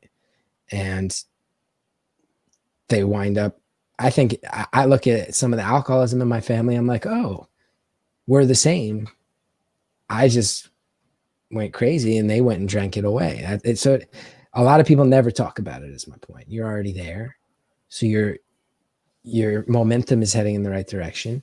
Even for your dad to say, I had a similar conversation with my dad where this was years after I was better, but he said, how come you never really told me the extent? And I said, I didn't think you'd be able to help me. And he said, I would not have been able to, but I would have run through a wall to find the person who could. It sounds like when your dad's saying, I can suture a wound, I can splint a leg, it's an expression of how much he's willing to help you if you guys can navigate that together. So you'll get there, and you're already breaking the seal on being open about it with people, which is huge. The fact that you're the fucking boss, man. The fact that you even are acknowledging it and talking about it publicly and privately with your loved ones, that's a huge step. So fucking good on you, man, for even taking those first steps. They're going to be rough, but you got people here for you. And thank y'all so much. I'm sorry to bring the show down and take it in a different direction. That's okay. We can get back to talking about how we want to, crash Jeff Bezos' fucking private jet. I mean, it's all. This is beautiful. This brings it back to humanity. Thank you for calling. Yeah, Murph. I mean, it was not even really. I think I want somebody to go back and get the time code on that. It was probably, I would say, 10 to 15 minutes in the show before you made a not that veiled threat. It's true. It doesn't take much. Now, and actually, that had me cracking up, and I'm thankful for both of y'all, and I'm sorry that this is the episode that I had to call in. Fuck no, man. Don't apologize. This episode is human. Every episode's got to be about humanity. If not, we'll lose it. So thank you for calling in. Now, Tweedledee, are you in a union? It sounds like you got a good boss. Are you in a union? No, I'm not in a union. I'm in a very small small business. What's your work company? You said you got an apprentice. What are you working on? I'm in a small plumbing company. Okay. There you go. And we do strictly commercial, but it's probably like a 3-man crew, so that's 6 of us, something like that. Yeah. Well, listen, man, those are your pipes. Never forget. I mean, we all have to do what we got to do to get there, but those are your pipes, man. Those are the plumber's pipes. Don't ever forget that. In the end game, if I lash out, you're never gonna flush your toilet. Exactly. No, I know. We'll have shit piling up. We'll be drinking out of puddles without you. So please stay with us. All right. No, I'll keep on working on, keep on keeping on. Thank y'all very much, and I'm Love gonna you, man. continue to listen. Keep pushing. I love y'all too. Don't give up. You got this. And if you can fix the plumbing in a building, you can fix what's going on in your brain. I know that's a trite thing to say, but you can do it.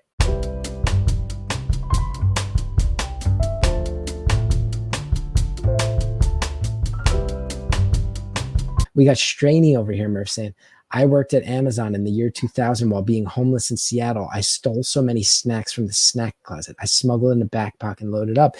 And you're raising your fist, Murph, and that's great. But what kind of company can be as powerful as Amazon and have employees who are homeless and stealing food on the way out? This is capitalism at its worst. Well, and that's the thing. That's why I talk about, the isms get thrown around loosely, and it's like, are we in a classroom here? It's like, let's talk about the practical part of capitalism, because the ism shit gets all, everyone's got their theories and everything. I'm talking about the actual real world application of what Amazon does.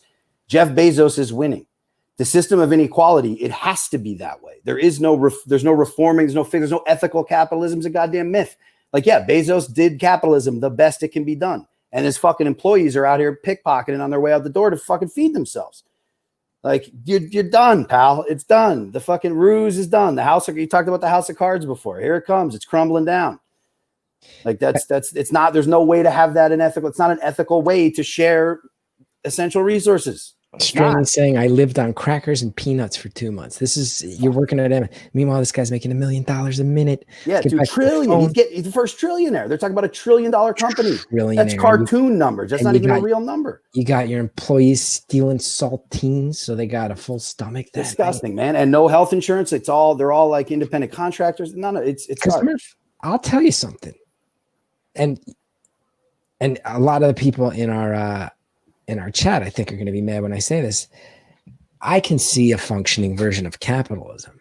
And I feel like it's only been in the last handful of years that I've started to really feel like, oh, we are officially placing money above human life. Now, maybe that's been my blind spot. I think, honestly, I think that's a lot of people. So this is interesting. I want to ask you this too, because I feel like this is what I always try to float as like just a quick thought exercise of capitalism. Because I used to even think the same thing too. Before you set your sights on the actual problem, what's going on here. If there is a working version of capitalism, if it is ethical, that entire system is based on inequality. So somebody's got to eat the shit sandwiches. That's how it exists. You don't have a world where no one's eating a shit sandwich. So who eats that shit sandwich? How do these divide and conquer tactics work? Because some people eat a shit sandwich and they turn to those people. And I'm talking about maybe the white working class. And then you talk to the black working class and the brown working class, and people say, now you're eating a shit sandwich with a boot on your throat, which is even worse. So and then people turn on each other, and it's how immigrants are stealing jobs. It's whatever. And I'm like, it's fucking Bezos, man. We know it's Bezos. It's always been Bezos. Here's the thing that seems like the simplest fix. And here's one of the things that made me start to realize maybe the system is just broken. Here's one of the things. You got all these people who are saying, and you come from the area,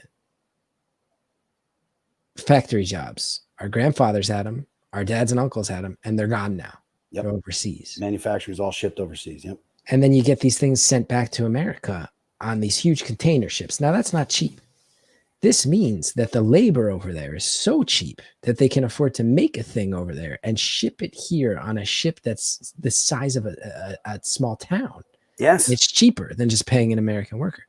So it seems to me, when I started to piece that together, going, okay, so we make labor laws in this country, and instead of abiding by them, we start sending all our corporate money to the countries that ignore it. So why is a Vietnamese worker not entitled to the same decency and quality of life than an American worker is? And if an American worker demands that quality of life, why go and make a Vietnamese, Chinese, when you look at the labels, it's brutal. And that's when you start to think about that. And it's such a simple thing of like, if any politician really wanted to bring jobs back, all you have to say is, well, then we will put in place laws that say American companies can only work in places that abide by the same standard Right. of American laws. And they don't again, do it. And it fucks the American workers and it abuses the foreign workers. It's slave labor. Nobody wins. No, Nobody everybody wins except the loses. people making the money. Exactly. No, dude, you're exactly right, which is why, again, I'll bring it back to the IWW. The reason the industrial workers of the world, the reason that the IWW, the industrial workers of the world, is we're talking about human dignity, not within boundaries of countries or not within boundaries that we're talking about, because that's the exact problem, that if you don't have the workers actually collectively saying what is fair, what is reasonable, is that, yeah, they will ship it overseas. And I'll go back to the hypocrisy comment that was brought up by a caller earlier. That was beautiful. Is that, yeah, we're sitting here on machines that are made by, they're putting fucking suicide nets outside of Apple, you know, in the early aughts for people who are jumping to make these computers. But yeah, we got to play with it. How do we communicate with each other? How do we spread these ideas? We might have to use some of the slave labor shit, like this fucking t-shirt. I don't, you know, in Indonesia, like, yeah, it's that exact human dignity has been capitalism. There's no room for human dignity in capitalism. There's just not. That's not the way it works. You maximize profits. So in America, people start fighting for the labor unions, manufacturing, the middle class gets bigger. There's a stretch after we pretended we were heroes after World War II. The middle class grows. That's black working middle class, white middle class. It grows to the point where people are like, manufacturing jobs, we're actually being paid an honest wage. But then what they go, well, now we need to not only dismantle the unions, but we need to ship all the labor overseas. So all the textile stuff, all the manufacturing, all the technology, that is all now done overseas, out of sight, out of mind, which is why you keep going back to this. Well, maybe if we vote for the right president or if Congress is the right way, maybe it's already, like, that's already been bought and paid for. So Gethard, you're 100% right, man. It's not just about Americans. It's not just about us. It's about what is human dignity across the board. And we can all trade. And that's why I love the Hong Kong protests, man. And they're fucking standing in solidarity with us now. And so they are in Paris, and they are across the world. We see people taking to the streets. This is not just here. It's not just in the cities. It's not just in the towns in America. It's across the fucking world. And that's what we got to do. And I think technology, at least hopefully, connects us a little bit more. So maybe we use the bullshit that they've given us against them to actually connect and have some solidarity here. Because until we all have our human dignity recognized, nobody, injury to ones and injury to all is a real deal. Now, Murph, I'm seeing in the comments, people are starting to say, hey, this is kind of heavy. Isn't this a comedy show? I'm starting to see we were up above 200, we're now down to 175. But a lot of people also saying, so what? Let's get heavy. Who cares? I mean, yeah, I don't care. I'll try to crack a joke every like 22 minutes at this point, maybe. I don't know. We can talk about Gimgul every now and then.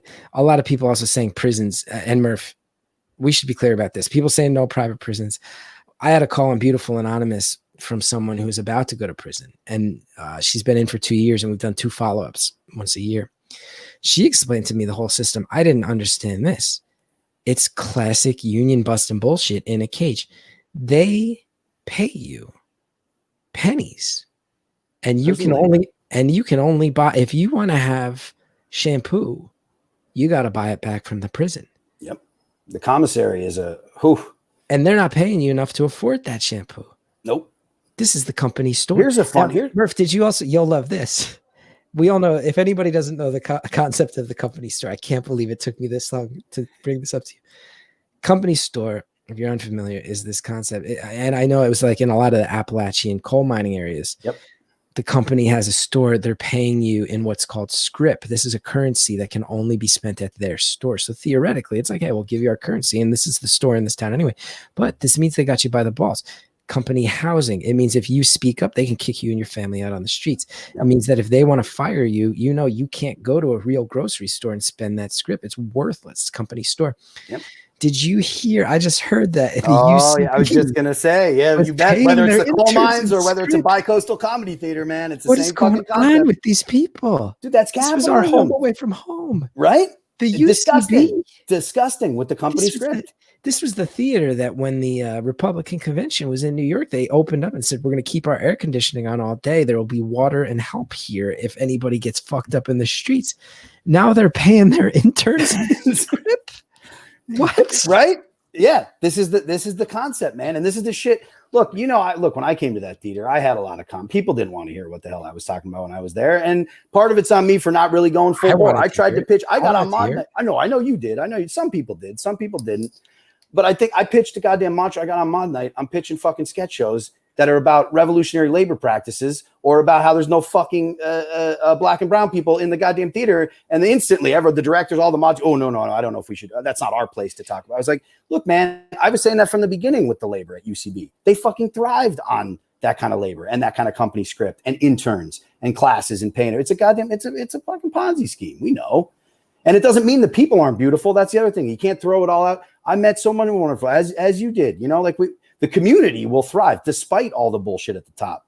There still is wonderful people creating beautiful things together. Like despite it, we still fight it. But yeah, no, that UCB, what a clown shoes operation that has been exposed for. Well, as it should. And somebody's also saying that I know you got your start there, Geth, but I've heard nothing but bad lately. And I just want to say I do trust that the intentions of the founders were good. I think it clearly spiraled out of control and nobody had their eye on what was going on. And I know that the experience I had there is maybe not necessarily the experience people were getting there by the end. And I was an unpaid intern in the year 2000 and I loved it. But it was also very small and you got a lot of stage time and you got a lot of people mentoring you and looking out for you. And there you go. When did it become the opposite of punk rock, though? Would you say? Because I think even when I came in, it was a little bit. I came in a little bit later, where I already saw. Because I agree, I don't think that they came in. They were kids, man. They were kids trying to be like, let's put on some fun shows with our friends. But then at a certain point, you look at the business model and you go like, how long until you go? Well, there was a point where you kind of knew this was a for-profit venture. Talking about the corporate workshops, the Torco shit. Like now you're getting into a business, and when you look at that and you go, where's the actual labor coming in? It's the people who do the great shows that bring in new people who want to pay $400, $500 a class. Like when do you think that happened? Like, someone's saying that almost all the founders kept enslaved people. I want to be clear. I'm talking about the founders of the UCB theater, who, to my knowledge, have never. Oh yeah, the UCB four. Thomas Jefferson, George Washington, the founders of the UCB four. Thomas Jefferson. But hey, it's a watered down version of that. But under capitalism, Ian Roberts. Matt Walsh. I don't think Matt Walsh from Veep. No, they just had wage slaves. They had wage slaves, not the slaves as we understand in the context of America. Just so we can, let's please not. Sharpling, please don't jump on that one as hard as you jumped on the other stuff. Sharpling, please jump. I also love Sharpling refuses to call in. I've texted him, hey, you want to call? I texted him, is that really you? When he started coming in, he's like, yeah, it's me. I don't want to call in. I just want to cause trouble in the chat. But yeah, I mean, to answer your question about when did it stop being punk rock, I don't know. I mean, you were there. I largely stopped doing stuff there in 2012. It's almost a decade ago. Right. And that's kind of right where I came in. Like it's kind of felt like there was a little bit of a shift in the. Yeah. Parentheses was 2011. You were probably there, late 2010. Yep. And I think it was still hanging on some level. I've always felt bad because, and this is not patting myself on the back too hard, but I did have a number of students tell me that when I left, there wasn't as much of an advocate for the punk rock style anymore, like the troublemaking. And I'll say Shannon. I'll give Shannon credit coming back because again, you deal within the system that you're in, but like at least I saw that. Because I came in under a Tamanic had that. Those the Fear Bazaar and like Shannon would open to shows that it felt like the old spirit of the punk rock vibe. At least on the stage. Yeah. So I don't know. I mean, money came in and a lot of rules. Everybody was obsessed with the rules after a certain point. You can't be walking in the green room and seeing no, dude, you need to be doing nitrous backstage. Like that was with BCM. And once that was done, you're like, it's over, man. Even at least once a year we got together and we got to be dirtbags behind. But even that, man. I mean, when they started putting the squeeze on me with the rules, I was like, man, I've been here too long for this, Yep. And when my dad's getting yelled at, did I ever tell you that someone who worked there told my dad, I don't give up. My dad, who's in his 60s, is in the green room when he's not supposed to be. He's doing my dude, leave. Ken belongs in that green room as much as that works here. You can't be back here. The guy's like, oh, I'm Chris's dad. I'm just trying to figure out where to go. He's like, I don't give a fuck who you are. To my dad, I'm like, come on. I literally had the keys to the theater at that point. I'm like, I was the top guy. I was the alpha dog performer there. If you're telling my dad to go fuck himself, what's happening to a level 2 student right now? Yeah, dude. Fucking wild. Well, flinging shit on stage. That's the fun thing about when the show came back too. Then, you start flinging shit on stage and people start going, now this is a show. This is a good scoop for any of the Gethard fans who only saw it on public access forward. You are, of course. Oh, no, well, that was also, we went and did show there at the theater, I think, to start warming up for our shows on cable. And we did a version of the infamous Pissy Pants Challenge where we all peed into diapers and waited at the end. And you asked beforehand, are we allowed to use shit to make the diapers way more? And I should have thought harder about who was asking. I said, yes. You took a shit in the diaper on stage. You were very drunk. It was so horrific. I mean, look, man, I use my UCB training. You got to heighten. Pissy Pants Challenge number 2. You got to heighten. Now, can we also tell the part where Drew and Noah, it was in the winter, they went outside with a cooler and they brought a bunch of snow. Thank you. To be fair, because they won't admit it. Drew goes, "Oh, Murf starts throwing shit at me." I said, "No, you started it. Don't bring snow to a shit fight, brother." I'm on Drew's side, Murf. I love you to death. They threw snow at you and you reached into a diaper and with your bare hands flung shit at Drew. And to this day, I remember saying to you, you can't do that. And you were like, well, he threw snow at me. Yeah, and this was right after the show. And I've tried to explain for literal years. Those don't equate. Hey, don't bring a snowball to a turd fight. That's all I'll tell Drew Johnson. But again, it wasn't a turd fight until you threw the turd. Yeah, you could have picked up the snow and it could have stayed a snow fight. Yeah. Also, you're right about that. It wasn't even a turd. It was a mess. It was beer shit. I mean, it was whiskey shit. It was soup. It's the worst kind of mess. I mean, if Shannon and I weren't in the show, being two people who had helped run the theater, we would have all been banned for life.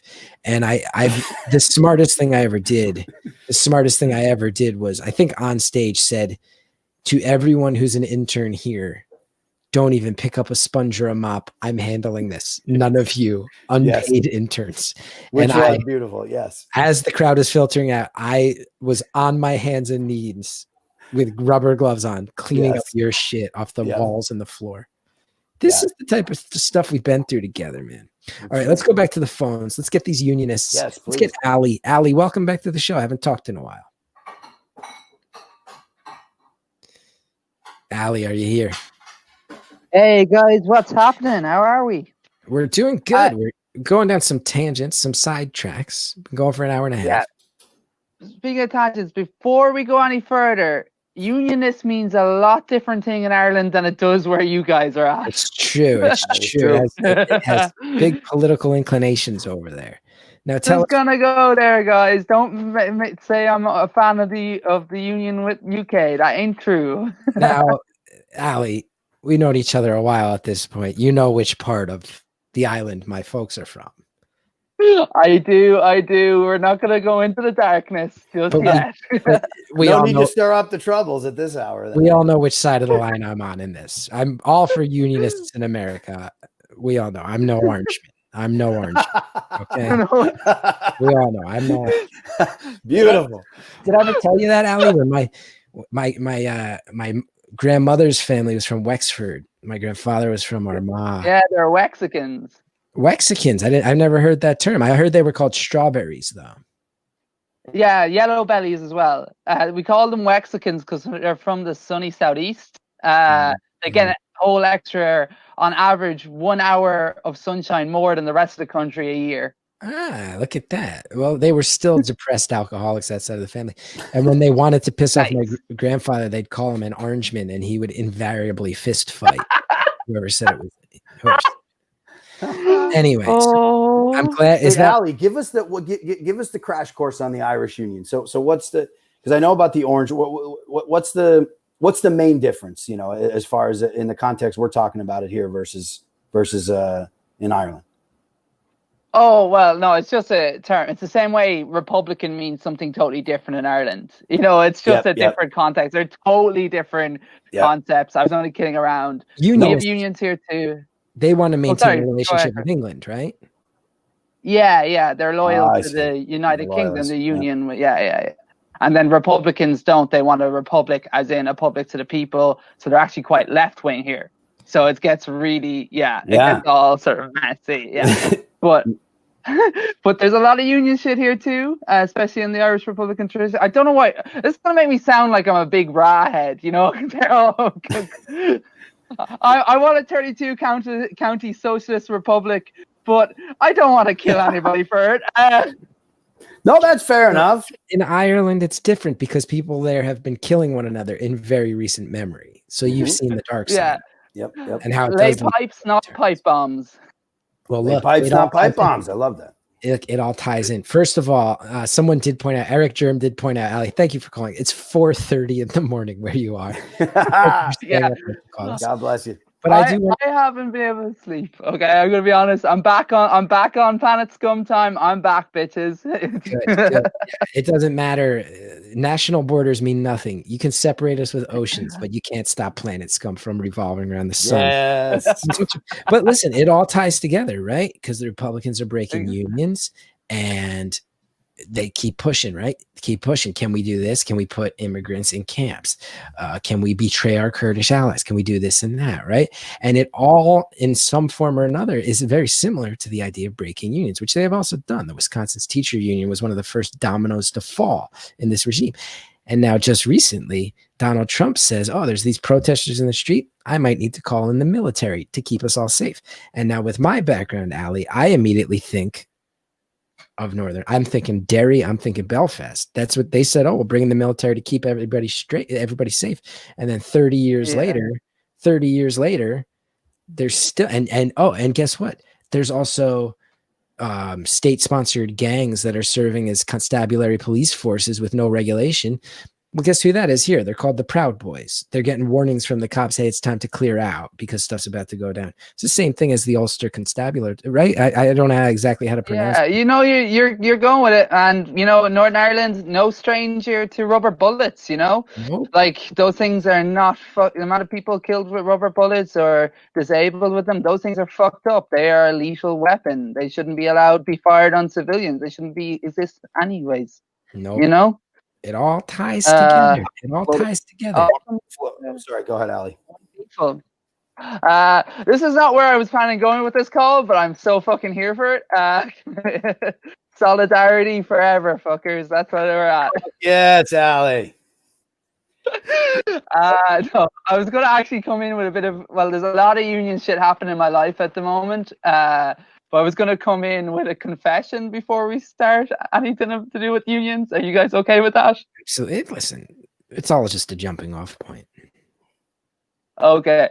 So a couple of years ago, I brought my kids to the Donkey Sanctuary in Ireland, which is just this massive fucking farm. It's full of donkeys that they rescue from people. I'm there walking around, and you go visit it and walk around and pet the donkeys. I'm there going, it's a bit quiet today. I haven't seen anybody. There's nobody in the office or anything. And anyways, we finish up our nice walk, get in the car, and as we're leaving, we realize there's a picket, and we've accidentally crossed a picket. Scab. So I have to stop, get out of the car, and apologize and be like, "I'm not a scab, I swear." So wait, I support you in your right for ethical pay for castrating donkeys. So you're saying the workers at the donkey farm were striking this week? They were striking. Murf, I think we can truly stand in solidarity. Big time with the donkey farm. And that's what gives me hope, man. If they're striking on the donkey farms, we got this shit. We got this shit. People. How so? Now, what do you mean by that, Murf? That's the type of thing you say where I sometimes need further explanation. If they're striking on the donkey farms, we got this shit. What does that mean? I think that means that if people understand the importance of their labor, if the castration of donkeys, what I don't know exactly, I don't know exactly what's going on in the donkey farms, frankly, but it sounds like it's work that people give a shit about. People want their donkey farms. If you want the donkey farm, we're willing to fight for that. Then Jesus Christ on the cross, these essential workers bringing us shit to our doors every day have got to have importance, you know? Not putting down the donkey farm folks. The donkey farm folks are important. We're all important. So if we got the donkey farms, we got this shit. I stand by that. You're saying that the real revolution, one of the first cracks in the armor, is that workers at an Irish donkey farm are striking. This is going to help lead to the downfall of American capitalism, is workers at an Irish donkey farm. I believe that in the depths of my soul. I believe that. The horseshoe heard around the world, kids. Yeah. Yes. All right, Ali, anything else? Oh, yeah. Okay, no. So I don't know. This is a bit more serious. I got stuff for my day job. Looks like I'm going out to strike there, but that's not that important to me at the moment. I don't know if you guys have heard anything what's happening in the Irish comedy scene. There's quite a lot of dark shit going on. A lot of stuff's come out. Yeah. If Twitter kids, go check it out. I won't go into details, but one of the reactions to it is, well, there's a lot of stuff happening. we're trying to get we're trying to organize ourselves. I've been ringing around the clubs in Ireland. I've got 40 of the 55 comedy clubs in Ireland to sign up to code of conduct with a separate referral, like a complaints procedure for people who have been aggrieved from various different things, mostly Me Too stuff. Yes. So there's individual stuff. Yep. So we're trying to organize. But one of the big moves, and I want Murf to sell me on this, and I want him to help me sell Irish comedy on this, is this Friday we're meeting to have a union meeting to look at joining the Wobblies. And I want you to sell us on Wobblies are the right fucking union. Irish comedians?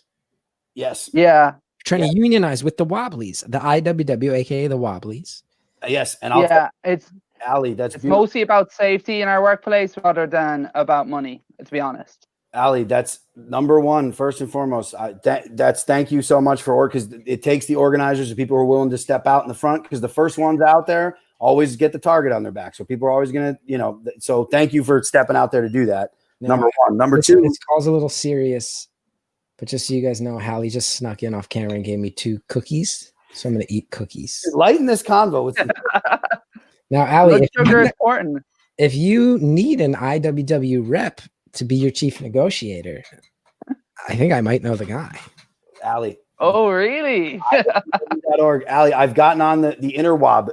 So there's the North American branch of the IWW, and then there's the UK branch. So what I've noticed going on the message boards, if you become a member, just yourself, I'm an at-large member.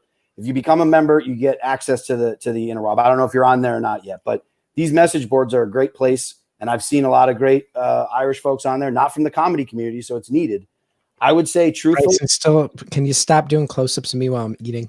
Punching on Jeff's teeth as he chomps down on those cookies. I think honestly, I would say that the reason the Wobblies. An injury to one is an injury to all is a legitimate slogan that means, to me at least, and I think is the spirit of that slogan and that motto means, is that you look at the most marginalized people and it's those voices who are elevated, and it is run by you. It's not you don't put a person in charge. It's you and it's the 40, 50 people so far that you have organized. That's a huge step, just getting people on board with that. So I would say absolutely IWW, get a chapter. You can email them and they'll send you their whole organization kit, which has been the reason that at least in America and everywhere, the reason why people want to suppress that and don't want people to see that playbook is because that playbook works. That playbook is strong. It's and so to weed out these fucking dirtbags we were talking about in the comedy community, you need to use the resources that they have, and they'll turn it loose to you. You don't look to them for answers. They'll give you the playbook that's been around since 1905, and they'll say, now you and the collective people, the 40 or 50 folks you have on board with this, you're the ones running this, not us. Like, you don't have to look to us for answers. We'll give you the playbook. You run with it, which I think is a beautiful thing. And I think I'm very much, I'll get on those message boards. I've seen folks from Ireland, not in the comedy community, but I think that's a great thing. I think you need to do that because safety in the workplace, an injury to one is an injury to all. That means that's real. When that is violated, you shut that shit down. So if people want to get their chuckles at the comedy clubs, if you got predators who are pulling some bullshit, you guys stop fucking doing shows. And people will say, until these predators are out of here, you don't get your comedy. It's that simple. And I've seen exactly. I like that. You're saying a lot of smart things, and I'm hearing you. But really, I'm distracted by Hollywood Get over here hoarding all the cookie resources. I had 2 cookies. Redistribute 2 cookies. Wealth, brother. Come on. Stopping anybody else from getting cookies? You want a cookie? Come over. Well, you currently have all the cookies in this call, so how about you share some with the rest of us? If I could share a cookie through a computer, I would. Everybody knows that. That's one thing I think everybody in this chat knows. If there was a way for me to share a cookie through a computer, you'd all nibble on some cookie. You'd all have a little bite of a cookie. Everybody knows that. Ali, fantastic call. Thank you so much. I hope the unionization goes well. Stay strong. And if you guys do organize and get an IWW chapter in Ireland for comedians, I'll hijack Gethard's Instagram account again and I'll blast it out there. These people everybody's going nuts that I'm eating cookies. There's no ethical consumption under cookieism. Please tell me those are oatmeal raisin. No, they're chocolate chip. Somebody sent Ali a digestive. Digestives are very good. Ali's doing the work out there, man. I love it. Murph, Ali brought up the term wobblies. I read up on the IWW before I gave you my Instagram access. I said I better make sure that these people are on the up and up. And first of all, not totally. Well, no, you gotta use, you gotta, that's the wildcat move. Sometimes you gotta go a little outside the rules to get some shit done. Yeah. Seems like even some of the larger union organizations are wary of the IWW. Oh, big time. And why is that? Why do you think the AFL-CIO, why do you think the IWW has been doing battle with the AFL-CIO? So the AFL originally, then they brought the CIO in, and now those conglomerates, because they got the bureaucracy on lock. They love the top-down shit. The AFL-CIO is based on top-down. It's based on, let's just take what the political operations are and let's put them in the union, so that all we have to deal with is a handful of bureaucrats who they don't give a shit about. They get a paycheck every year, no matter what kind of work they do. They're representatives. They're just like a fucking politician. So that's why they hate the IWW. That's why when McCarthyism came in, they were saying, "Oh, they're all communists, anarchists. They're crazy. Let's squash them." And the AFL-CIO said, "Yeah. No, they're not with us. There's some sort of radical operation. They don't because in reality, when you look at the Constitution, why do you think they won't kick the cops out? Why do you think the AFL-CIO is fucking terrified to say to these police unions and these prison guards, you're not part of the working class. You're here to protect the ruling class, not to help the working class. That's why they won't kick their asses out." Any union organization who wants to keep police unions and politicians and prison guards in it is not a union for the working folks. It's not. It never will be. Someone here is claiming I'm a fan of Pinkerton and not. Oh, it's Jay Insult from Jersey. Gethard's a fan of Pinkerton, and I don't mean the Weezer record. I am. I'm not out here trying to roll with the Pinkertons. Come on. No, Murph. Now, when I was reading up on the Wobblies, I found out that they used to actually represent a lot of itinerant workers, known colloquially as hobos, back in the day. Yep. And there was a thing that we were discussing where they were called footloose wobblies. If you were a train riding member of, because back then you got to remember too, there wasn't a highway system. Most workers can't afford cars. There's not, so you're jumping trains. The roads will build the cars, but they can't afford to drive on them. How's that? These workers needed protection desperately, but I was reading that there was something that would happen where if there was a strike, word would go out, all footloose wobblies head to Wichita. There's a strike at a meat plant, and you'd have thousands of hobos descending via trains from all directions, these footloose wobblies. And I couldn't help but feel that you were the spiritual descendant, not just of the wobblies in general, but the footloose wobblies in particular. I think I did love that. That is fair. That I'm a footloose wobbly for sure. I think. How far would you travel to participate in a strike that was about to pop off? Dude, anywhere. I'll ride the rails. To where I need to go, and also try to use any kind of platform, or thankfully able to ask you to use your platform to try to get the word out there as an ambassador. I absolutely would. And that's the other thing about the IWW. You don't even have to have a job to join. You can be unemployed. You absolutely, because you're looking for employment. Everyone's looking to give their part. So you don't have to be employed. The dues are, you self-report. If you can't afford dues a certain month, here's another example. I'm just going to keep on ranting here. Here's what sucks about SAG. They had to be publicly shamed for 2 months to put dues off during COVID. Now they know that their rank and file members aren't working. We're not talking about Bradley Cooper. And the insurance stuff, I still don't think they've said, we'll just extend your insurance a year. No, they cut mine off. My insurance is gone. My insurance got after damn near 8 years of paying my dues. And then they wouldn't put the regular dues off. Finally, after they got dragged, because Gabrielle puts out a video, saying, "Oh, we care about COVID and our members." And the comment section, they had to disable on all the YouTube videos because SAG after members coming out saying, "Well, what about our dues?" I'm talking fucking week 1 of this COVID thing. IWW sends out an email. It says, "Dues frozen. But do not worry about the dues right now. We stay organized, stay on board. You pay what you can now." And that's why I'm trying to do these things to say, to donate to these organizations. We're all trying to donate. I know everyone's got their things to donate to us, but wherever you can put forward, give it to the organization who says, we're not going to rake our members over the coals for dues right now because they're fucking suffering. So I am a footloose wobbly, long story short.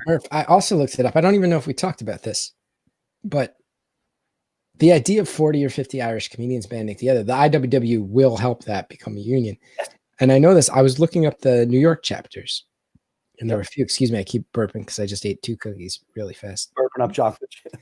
But I saw that one of You know, they got the big New York general office, and then one of the unions in New York is called the Stardust Union. And I'm going, what the fuck is the Stardust Union?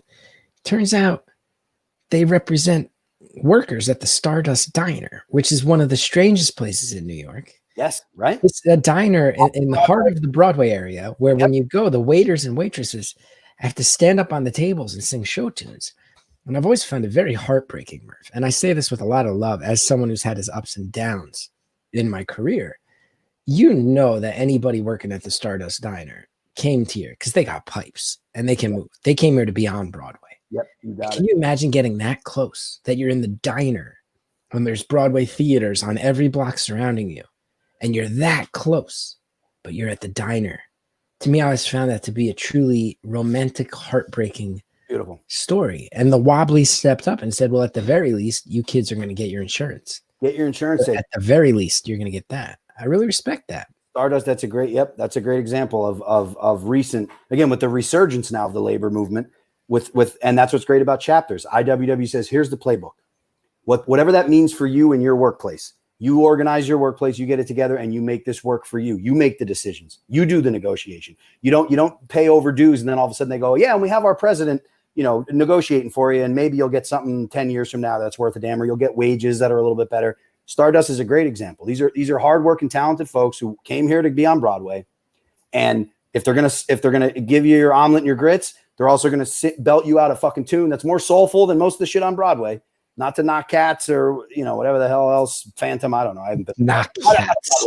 You know what? Nobody's gonna argue. Knock Cats. I saw it in 5th grade. It was very strange. Yeah, it's a dumb thing. But you know what? These are talented people doing their thing, and if they're gonna get if the union, my mind's blanking. What's the union for the Broadway folks? The Equity. Yeah. So Equity does their thing. They fight for the thing. UCB was like, oh, that can't possibly Equity. No, stage, we can't be a part of that. But Equity takes care of their people with healthcare. So yeah, Stardust Diner is a perfect example. They said, here's people coming in, they're going to pay us. And when they tried to tip, that was the other thing. The owners of Stardust were saying, oh no, you don't have to tip. You guys get tips. It's like, yeah, because they're belting their soul out for people while they're giving them their omelets. So of course they should have healthcare. Like this place is packed. This place is packed every night with people tourists coming to spend money. Take care of these people. And they did it, and they successfully did it. Another one was Portland. Burgerville was a successful operation for the IWW recently. Where they organized with Burgerville, which has, I think, 50 some franchises or whatever in the Pacific Northwest. They successfully did it. It's like, it can be done, and they're going to do everything to divide and conquer as you're trying to do that. As soon as they hear whispers of organizing, they're going to try to cut through. They're going to try to pull one person. So I love Boots Riley's Sorry to Bother You movies. Fucking a beautiful, absurd realization of how they like pluck people. And they go, who's the leader of this union? Let's pull them aside and go, we'll give you middle management. We'll give you what they're asking for. We'll invite you to the party. But that's what's great about the IWW. There is no one person. It's everybody. So you can't just pick people off. Now, Murph, the reason I know about the Stardust Diner, you'll love this story, actually. Well, you're a diner guy. Well, and here's where this comes into play. So just in the course of being around New York and comedy and having to promote things, Sirius Radio, you get sent over to Sirius to promote things. You'll do Bennington, you'll do Nikki Glazer's show, all these shows, nice people. And I started getting booked to promote stuff from time to time on the Howard Stern wrap-up show, not the Howard Stern show, but the show hosted by Baba Booey, John Hine. And I'll tell you, I get to go there. And the first time I get booked for it, who do I tell right away? Jay Insult knows. The biggest Howard Stern fan you ever met is Mikey Erg. Who was, at the time, we were in full swing on the Gethard show. He's the drummer of the band. Mikey Erg. He's the best. He's the best. So I reach out to Mikey Erg. I'm like, yo, Mikey, I got booked to be on the fucking wrap-up show. You want to come with me? Come hang out in the green room. And Mikey obsessively listens to Howard Stern, like every day for Jay Insult. You know better than I do. Like 25 years, he's never missed an episode or some crazy shit. So I'm like, let's go out to a diner. We're both Jersey guys. We love diners. We'll meet up at a diner. I listen to Stern. Now that I'm driving again all the time, I listen to Stern a lot. But, in the city, I wasn't always listening every day. Fill me in what's been going on this week, blah, blah, blah. So I know what I'm talking about. I have a frame of reference. Mikey Erg, we're both Jersey guys. We'll meet up in the morning. I think I had to be there by like 9. I'm like, let's meet up at 8. So I go on Google. What's the closest diner to the Sirius office? Stardust Diner. I didn't know what it was. I go, Mikey, come meet me here. We'll talk in the morning, get breakfast. I'll pay. Next thing I know, I'm trying to talk about fucking Sour Shoes and Bigfoot with Mikey Erg, Marianne from Brooklyn.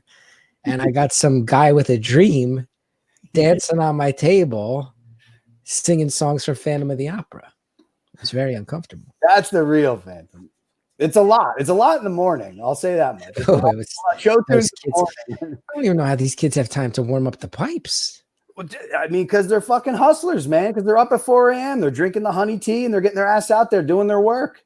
Let's take care of them. Let's stand beside them, as they say. Whoever the fuck owns the Stardust Diner, I don't even know who this asshole is. Probably Bezos. Probably all trickles up to Bezos somehow. Jay Insult is a friend of mine from Jersey who's toured with the Ergs. And he did just say that his best time ever on tour was when the final episodes of Sopranos were airing and Stern was spoiling all of it. And Joe Erg was pissed because Mikey insisted on still listening to it. Maybe someday all of us should meet up at the Stardust Diner. Now, Murph, is that the type of business? When you find out that somebody has unionized through the IWW, do you then say, let's go support these kids? Yes, patronizing big time. Yep. Well, I tell you, one thing that's really gotten through to me this year. I'm an asshole. I'll call myself out. I haven't been to Stardust yet. Let's go. Let's go. Back when we're allowed to sit down inside restaurants again. Let's me and you go. You grab a cocktail. Yep. I'll grab an omelet. 9 a.m. I'll get myself a cocktail. We'll meet up at 9 a.m. You'll still be awake from the night before. Get a good veggie omelet. Get yourself a nightcap. I'll get some breakfast, and we'll just see somebody tap dance and sing some songs from Wicked. It'll be great. It'll be great. Oh wait, I was going to ask you something else. I forgot. I lost my train of thought. Anyway, let's go back to the phones. I'm clearly starting to get tired. It's midnight. We're going 2 hours, Murph. How long do you want to go? I mean, I'm here as people are here. We'll get down to the last five folks who still want to get weird. We got Milo from Maryland, who apparently wants to talk to you about leftist unity, Murph. Okay. Leftist unity. Milo from Maryland. Hello. Welcome. Milo, hello. Hey, so you're, I think I asked this before earlier on Planet Scum stuff. I think you're like the oldest anarcho-socialist I know. Who, me? Yeah. That's fair. I mean that's not quite like I'm saying I'm an anarcho-socialist. I have a lot of friends who identify as that, but I think you're like the oldest person I know who identifies as that. Yes. I don't know. Our generation is our generation has it figured out. You're right. Yeah. But minding that, I actually wanted, I guess, some of your, wisdom that comes with age, as it were. I have, as much as I have like anarchist friends, I also have like communist friends, and I'm, completely fine with that. I'm, all for leftist unity. Specifically, it's more important that capitalism falls rather than we bicker over how exactly that gets done. However, in terms of the dialogue between the two, I've noticed amongst a lot of my communists or, tanky friends of mine that they don't really like allowing anarchist voices to, like, I guess, ring out. My friends make fun of me, actually, for it. Well, yeah, anybody who's ever done anything important got made fun of it on the way there.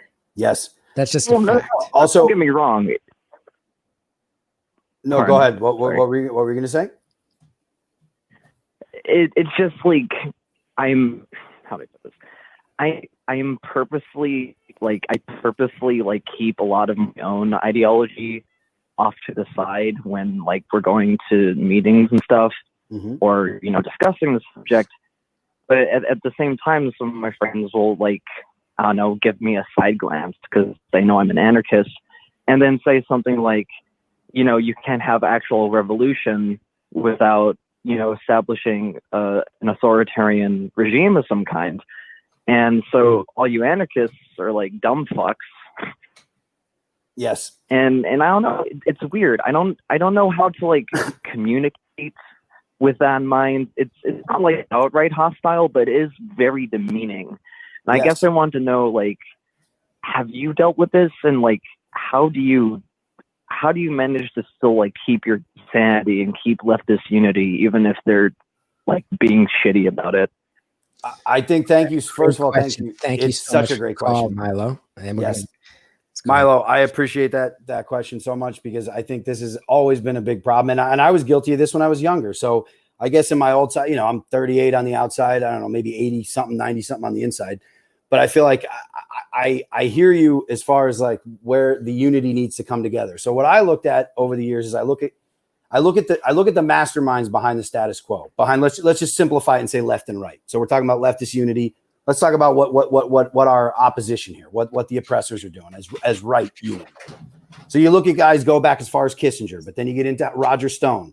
Then you get into now Steve Bannon with his bullshit. You get into what our oppressors understand as far as unity is. They're willing to, they have a real big tent that they're willing to hold on to their status quo with. They're literally willing to bring in fucking neo-Nazis to be side by side with like centrist Republicans doing their thing and whatever. They understand that to protect the status quo. They're like, we'll have the widest tent possible. We'll bring in we'll have QAnon, for Christ's sake. What's QAnon's deal? Now they got somebody in Congress, like they understand.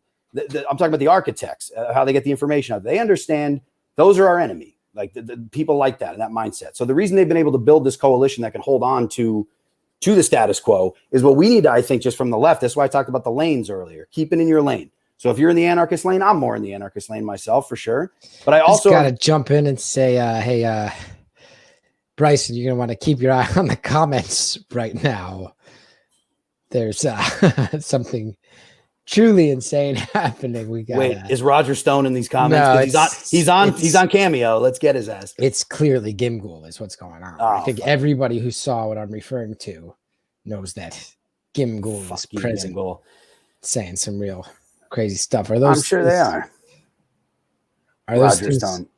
Have those been deleted? Have those been deleted? Fucking Gimghoul, you skunks! You think you could fucking what do they call that? Jamming the signal. What do they call that? This is what they do, though, right? They come in, they send in the lunatics to say crazy stuff. When you're mid-sentence, now we're paying attention to that instead of your message. Fuck them, Milo. Here's the thing. I think you're right. Leftist unity is extremely important, and when you're pitching an alternative to the status quo, there's always going to be people. There's always going to be the peanut gallery who says, well, what's your utopia? What's the perfect? We're not talking about something perfect necessarily. We're going to have to figure that out when we get there. But until we get to the finish line, let's get to the finish line. Let's topple the status quo. And then we can start working within ourselves as far as what do the anarchists think? What do the anarcho-communists think? What are the democratic socialists think? So you see these organizations popping up. When the DSA first started, the anarchist in me is like, okay, yeah, good luck with that. You get when you're going to get some people in Congress, you're going to elect some people. And I was a little bit of a dick about it, but I learned that is important. That is an important part of what we're doing. Because if we're all moving in the same lane together, so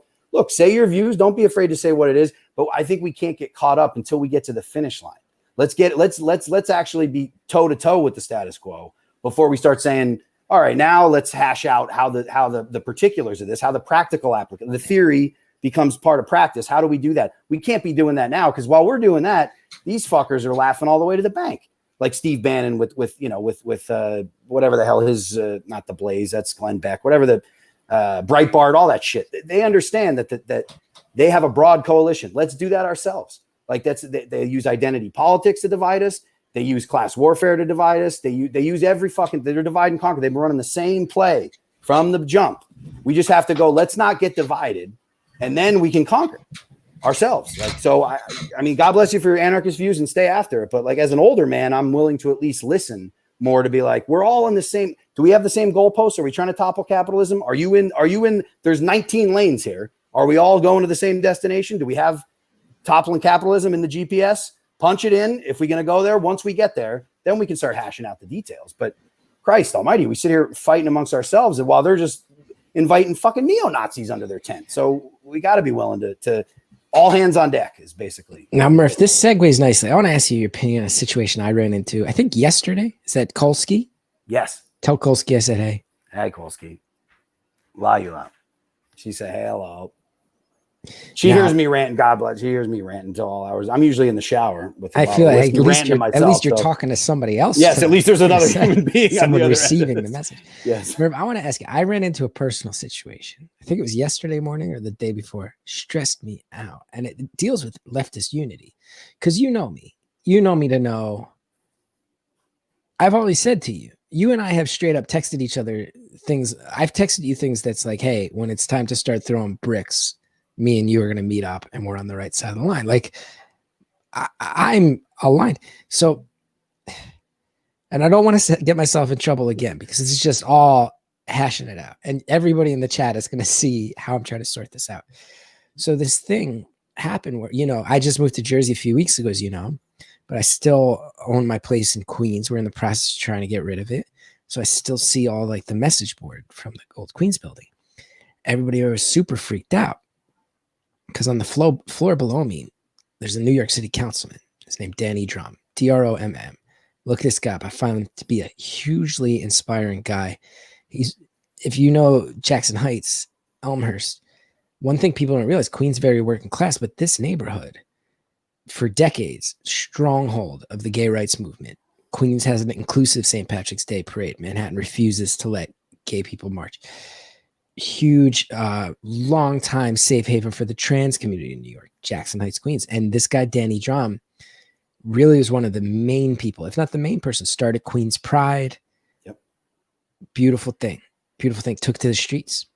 Lives in my building. He's the city councilman. He's beloved out there. Beloved out there. So I see all these people in my building sending these emails around that they're so freaked out.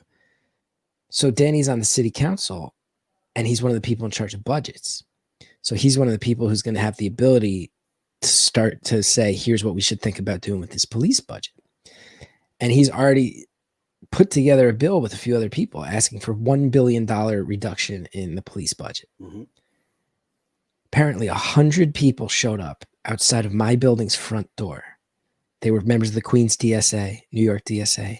I have massive respect for the DSA, massive respect. I think the world they want to build is a utopia I want to live in. But they were chanting for Danny to come out and face them. His office is 3 blocks away. Now I know it's COVID. People are working from home. I get that. But a few of them waited for someone to leave the building and they actually entered the building, went up a few floors to his front door, started banging on the door. And eventually they were told, hey, you got to leave. Like people worked in the building were like the maintenance guy ran up and was like, hey, you can't be here. And I saw some people posting, man, this is so cool. They're taking it right to the politician's front door. And one of them was someone I knew. And I got all up in a huff. And granted, I have a lot of love for Danny Dromm. I think, he's done some stuff I really respect. I put a thing on Twitter that was like, I have massive respect for the DSA. Hugely supportive of everything that's happening right now. Do just want to put out the perspective. I actually live in this building. 4 people have died from COVID. There's many, many children under the age of 2 who live there. There's a ton of elderly residents. People in this building are super fucking freaked out about COVID. So I'm offering this with just nothing but respect and love, just constructive criticism. I don't know if like getting into the halls of the building and rampaging around is going to win you any friends amongst these people. There's probably, and people on Twitter, I got so scared, Murf, because I never felt it was instantaneous people coming at me. Yeah. And I really tried to phrase it in a way that was like, I am down, but also keep in mind, like the people who live 2 doors down from me are both in their 90s and cancer survivors, and they're terrified. Hallie still was so close with them, still texts with them. Like, you got to keep in mind, you might not be, and someone in here just said too, Matt Denaro said during the pandemic, that could be deadly. I even said in the thing I put up, I was like, even in other eras of history, I would be totally down with this. But the people in this building are going to be fucking they're going to want to vote for anybody except the people you're supporting right now because they're terrified. They're terrified. People came at me. People were like telling me, you're on the wrong side of history on this one. So one guy who has been a Gethard Show fan for like years, I recognize his name. He's been a Gethard Show fan for years, who was like, I used to think you were cool. And then when I went to tweet back at him for a dialogue, he had blocked me. I'm like, we can't even get a parlay going on this. I'm just trying to say. Yeah, no, it was tough. I got so scared. I took it down. And then Danny Dromm messaged me and was like, I want to thank you for getting my back. It's really brave of you. And I had to say, actually, I'm a coward. I took it down. I'm so sorry. It's tough, man. It made me realize that Twitter is a beautiful thing and how much it can unite us in certain ways, but it also, you have to just be very, very thoughtful about your participation there. Has Murf froze? Or have I froze? Chat, tell me who froze. Who froze? Did I freeze? Oh no, Murf's. Guys, can you guys still see and hear me? Can you guys still see and hear me? They may have gotten to Murf.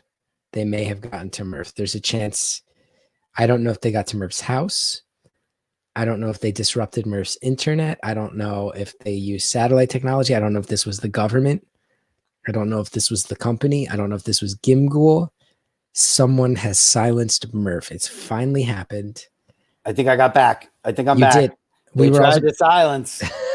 They tried the silence. Do you have any sense? Did people come to your front door on that? Are they trying to cut cables? Did they use some sort of satellite? This is something they're talking about FiOS or some shit. I don't know what they're doing out there with the wires. They tried to cut it. But we're back. Really good question though. How do we know it's really you? This is a what do they call hologram? This is my hologram. How do we know? Believe it or not, my hologram's a little bit more radical than I am. So this could be a deep fake. This could be a deep fake at this point. If you turn around and all of a sudden you're like, I'm a puppet. Steve Bannon's hands up my ass right now. You can't really see, but what if all of a sudden you're like, hey, I still am pretty into unions, but you know who should never unionize? Instacart workers. Now we know that this is now we know, Murf. yes. as people are saying, it's a deep Murf. Oh Lord, deep Murf. No, listen, I think I heard the end of what you're saying as far as like the backlash on Twitter from that. Here's what I'll just say about I gotta be so careful. I forget sometimes that like I am like Listen, you know me so well, dude. I fucking straight up forget that like I've been on TV and stuff. You know, I forget. Also, here's what we also forget, and this is the one reason why I struggled with on social media, which is why I kind of walked away. But now I've come back with a little bit of perspective. I took some mescaline. I gone off the grid and cut all my accounts off. I thought about it all. I'm like, what does it all mean? It's a small percentage. So a lot of the social media comments, at least outside of the organizing and the mobilizing, more so mobilizing. Old school organizing is very much a face-to-face thing, but to mobilize groups, to get activists, to get hashtags trending that are progressive, that are getting shit done. It's good for that. But what I found that sometimes is tough with the comments, like you said, is that people, when it's a quick, just couple of, punching on a keyboard and sending it off away, people get a little emotional on the social platforms. And I think there's a thing that's kind of emerged where people are now afraid to maybe step out and put themselves out there and say something that's whatever. Nobody's going to be perfect. I took it all down. And then a guy was like, hey man, don't be a coward. Put it back up. I was like, no, dude. But think about this though. What percentage? People are telling me that I'm betraying the cause of Black Lives Matter, which is the absolute last thing I ever want to do. So I'm respectfully taking it down, and I will try to make sure that it's not. And listen, flirting with that in any way next time I speak up. How many people, just percentage of population wise, the percentage of us who use Twitter, let's just use Twitter as an example. People who use Twitter, the percentage of people, then the percentage of people who are actually commenting and are getting involved on Twitter. Think about how small it feels like a lot, because that's your world. When you get on social media, get on Instagram or Twitter, whatever the platform, Facebook, that's your world. That's your bubble. So then you just start thinking that's everybody. That's everyone I know. So I put something out there and that's how someone responds. I think to some degree, there's going to be, first of all, just straight up trolls, but then there's going to be people who are working through some shit. And there's going to be people, frankly, This is what I feel about cancel culture and about how there's all of that. I feel like there's been marginalized communities that it feels to me like a symptom of, I say, take that. Because they have not had a platform, they not had a voice. So there's going to be people who are going to fire off on that, and they should. And I think I at least for me, I'm trying to listen to all of that, but also at the same time put that in context to say, now let's elevate those marginalized voices and let's move forward and not let the divide and conquer shit. So no one's going to be perfect, man. None of us are. I look to people. That's why you shouldn't have like the idols of like, who's the person who's going to say the thing? And I'm the asshole coming on your show being like, listen to me. I got all the fucking answers. It's not me. I'm pulling from everybody else. We're going to misstep.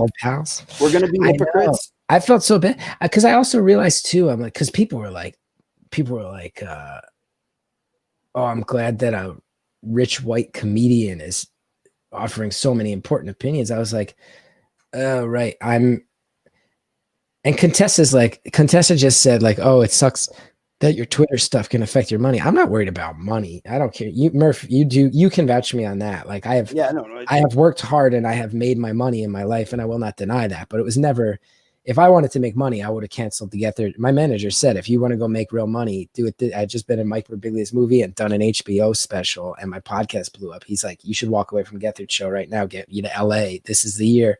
I don't care about that. I mean, I care about money. I like being able to take care of my family and make sure Cal has a good life. It's not about that. It was more like, I feel like if anybody else in my building had put a tweet up that was like, hey, just to offer some perspective, I live in this building and there's people here who have died and everybody's scared, and it might have freaked people out that you actually came in. Nobody would have cared.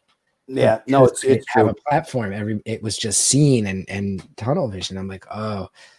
But then let's be honest, we both have this. We're performers, man. Ego is a part of it too, you know. So and you're coming from an honest place, of course, because you want to do. If you want to do good, if your intention there is in that, we'll just talk about that situation you just said. If your intention is looking towards your neighbors, looking towards people to say, you know, I want to balance both of the things here that are going on. I respect the voices coming on one side, which was the DSA in this example, and I also want to look at the elderly folks. You know, as long as they're on board with the movement. If those elderly folks aren't on board with the movement, also, to be fair, if they're standing in the way, then I don't know, let them fucking get the fucking virus and die. But no, well, fuck it. I mean, come on. If they're standing, you're either on board or you're not. If you're in a different lane, that's fine. But if you're standing in the way with a roadblock, we might blast through, and maybe it takes a virus. Maybe it takes a global pandemic. I don't know. But I also think maybe I'm just old, because I'm also like, I know for a fact there's a guy on Danny's floor has COVID. I'm like, I don't want these protester kids catching COVID either. And then I realized that's not where the conversation's at. No.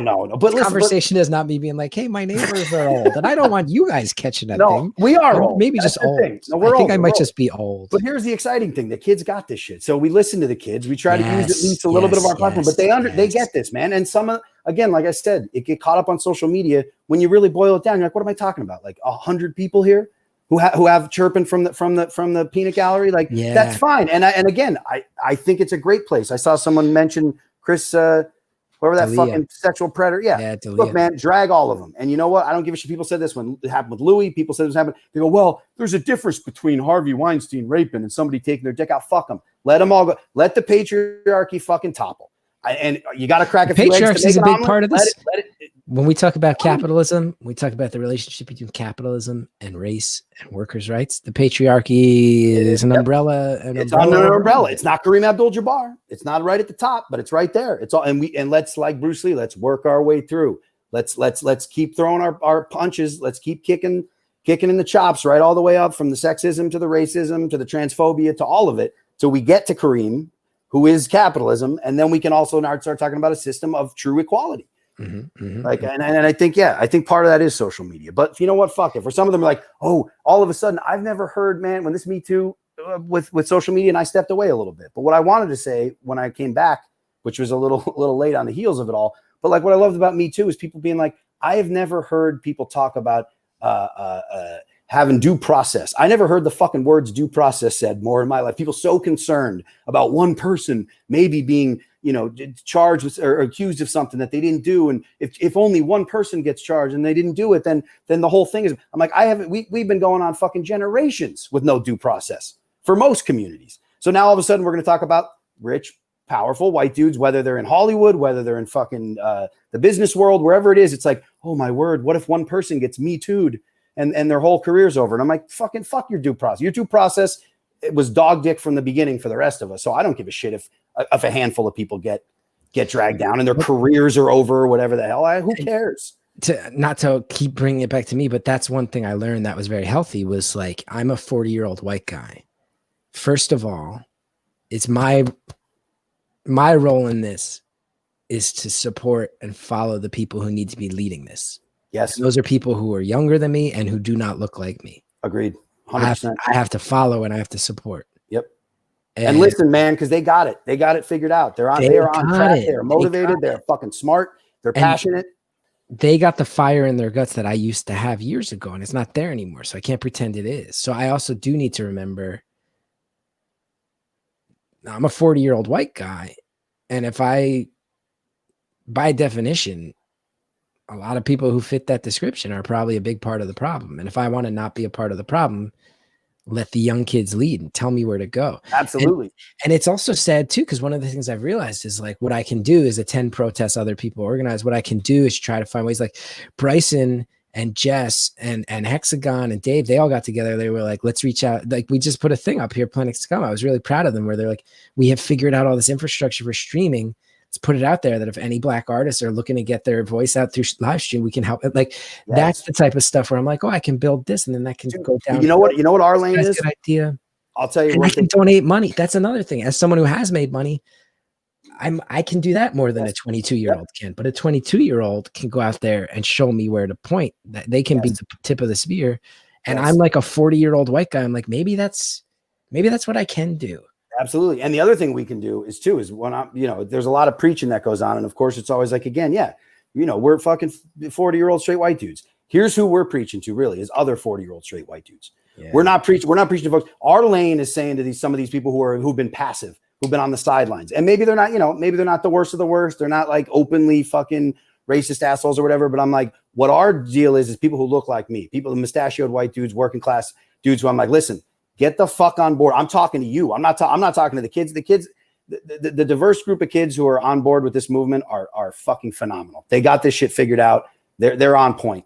I just need to get the people who maybe look like me and might be in my lane, who've been on the shoulder of the road a little bit, being like, I don't know, pull those assholes. But look, man, this is all of us. It takes all of us. So it's not enough to just not stand in the way and be a roadblock. You got to get the fuck on board with this. And that's who I'm talking to. And that's kind of our deal. That's our lane, Yeah. And it's funny, as you say that, it makes me realize that what I posted, I think was probably in many ways good-hearted and sort of trying to say, A, remember there's a human cost possible right now. And B, remember the optics of that human cost. Like, and it's also, it's Danny. Oh God, they silenced him again. Oh no, you're back. You're there. They're trying to cut me out. They're trying to cut you off. But it's also there's also stealing my neighbor's Wi-Fi. So good. Might be part of it. That's what it is. That's what your neighbor's watching Chatterbait, looking for that horse dick beef boy. I don't want to get in the way of another horse. But what I realize is that when I say something like that publicly from the position I have, it's anything that can be a wet blanket is. Yes. Anything that can be a wet blanket from a guy who looks like me, it is by definition. And my intent, I think if you broke down the words of what I said, not many people are going to argue, oh yeah, if there's a bunch of people in your building who have died, it might not be a good look. But coming from me, what I look like, what I've done, if it has the potential to be a wet blanket, it is. So I got to figure out how to bite my tongue or say that in a way that makes sense. Optics are important. But the other thing you got to do too is I feel like a lot of people, unfortunately, when their heart's in the right place, there's a little bit of this, it's going to be messy figuring this shit out. Like we're trying to topple, 400 years of this, at least in the context of our country and how we grew up and, talking about that. We're trying to topple it. It's going to get messy, but I feel like keep the heart in the right place. Don't be afraid to maybe go out there, take your pot shots, learn and listen to what the fuck's going on. Don't just, put your head down and go, I'm going to preach and not listen and soak it in. It's like the last thing I want to do. Someone says, Geth, you're not wrong about your building, but there's a little inconsistency in your views when you're talking about throwing bricks. Yeah, I mean, absolutely. This is what happens with all of us, right? Yes. Dude, when the guillotine comes out, there's going to be some people who are going to try to say, oh, no, I don't. The guillotine gets messy, man. It's going to get messy. That's how guillotines work. Absolutely. I also think it's very clear to everybody in here that I think I've been a metaphorical brick thrower for many years. I think so. I think me and Murf like teaming up on that. You didn't hesitate for the other thing I'll say too is trying to say, here's what I'm trying to get out. Again, my lane. The labor movement's important to me. It's part of my geographical history. It's part of my family. It's part of what I think is a great contributor to the movement. It's one of the lanes that can help. And I reach out to you, no hesitation at all. You said, yep, here's the fucking thing. What do you want to do? Here's the platform. And I appreciate that. I don't know what the fuck you're going to say on it ever. No, you're going to fucking say. Yes, it's also pretty. Yes, there is a level there that you were like, yeah, go for it. But you never know. I'm a little bit of a loose cannon. But maybe that's what, as a guy who doesn't have the energy I used to have, a guy who's not half as funny as I used to be, a guy who straightened his head out and isn't interested in making his whole life a fucking art project for public consumption anymore. Yep. What I can do Just try to take out anything I've carved out. Amplify the people who need it. Fuck yes. Who knows? Who knows? Anyway, I think we should take one more call, and then I got to crap out. You're welcome to go as long as these kids want. I'm tired. I love these kids. Yeah. I'll wrap it up soon. Let's take a call, though. I've been told Singer Star, a.k.a. Aria, has something special for us.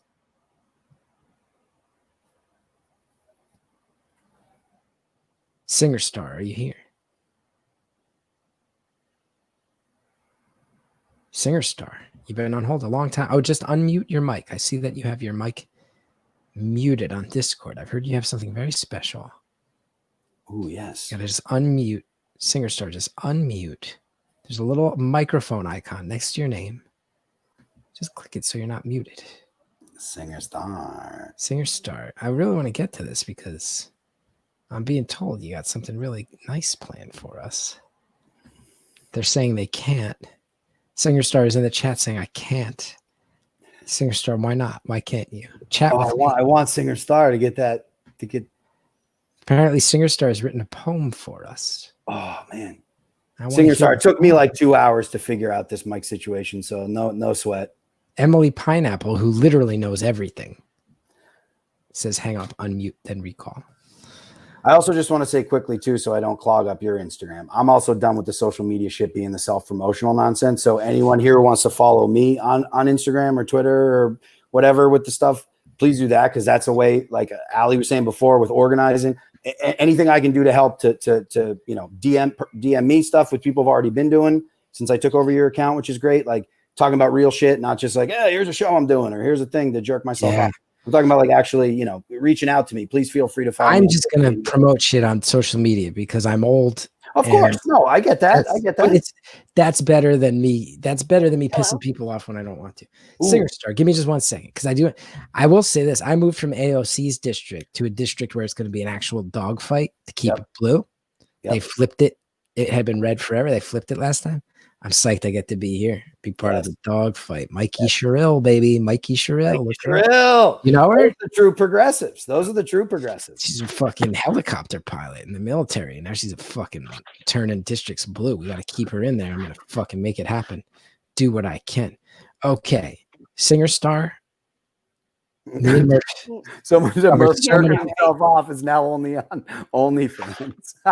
We've covered so much tonight. Yeah. We've exposed our flaws. We've talked also, about don't come for a beef horse cock in my instance. You'll get some revisited horse cock beef boy. We revisited all of it. We had someone say something horrifically anti-Semitic in the chat. Murf's been silent. Oh, I haven't seen that bullshit. Get that bullshit. Somehow I managed to miss that, and I was very happy. I did not want to see that. I'm so glad you got through, though. Yeah. Sorry, I was texting my friend, and so I muted myself, and then the channel got locked, and it was a mess. So I have a lot of thoughts on everything you've talked about tonight, but I would say that the most recent conversation you guys were talking about Gen Z and the Zoomers, as we're getting called a lot, and one thing that's really important to a lot of us and really important to other friends is just realizing that as much as we can be vocal and we want you to let us lead, we also need you to be poking all of your friends that are still, not supporting climate change and not supporting, bills like the Green New Deal and bills that are and change that is going to affect how our generation will get to survive. So I don't know. I just wanted to add that. I'm with that. That's our responsibility. I hear you, and I'm with that. Yeah.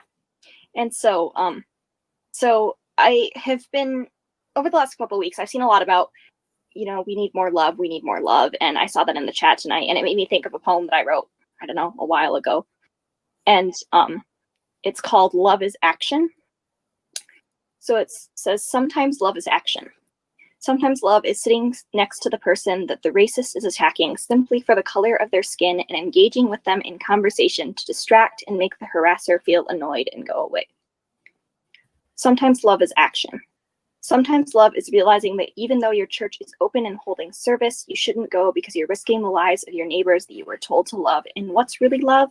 Choosing to go to church and risking killing someone or staying home and worshiping from home. Sometimes love is action. Sometimes love is voting and campaigning for the person that represents the best interests of your most marginalized friend, because how can they feel a lot of love when they're struggling to survive? Sometimes love is action. Sometimes love is taxing billionaires because they refuse to take their money more than they could ever use and use it to change the world. So we must do it ourselves because the world needs to change. Sometimes love is action. Sometimes love is simply listening to a friend and offering a hug. Because sometimes action is big things and sometimes it's little, but when done in love, the action is love.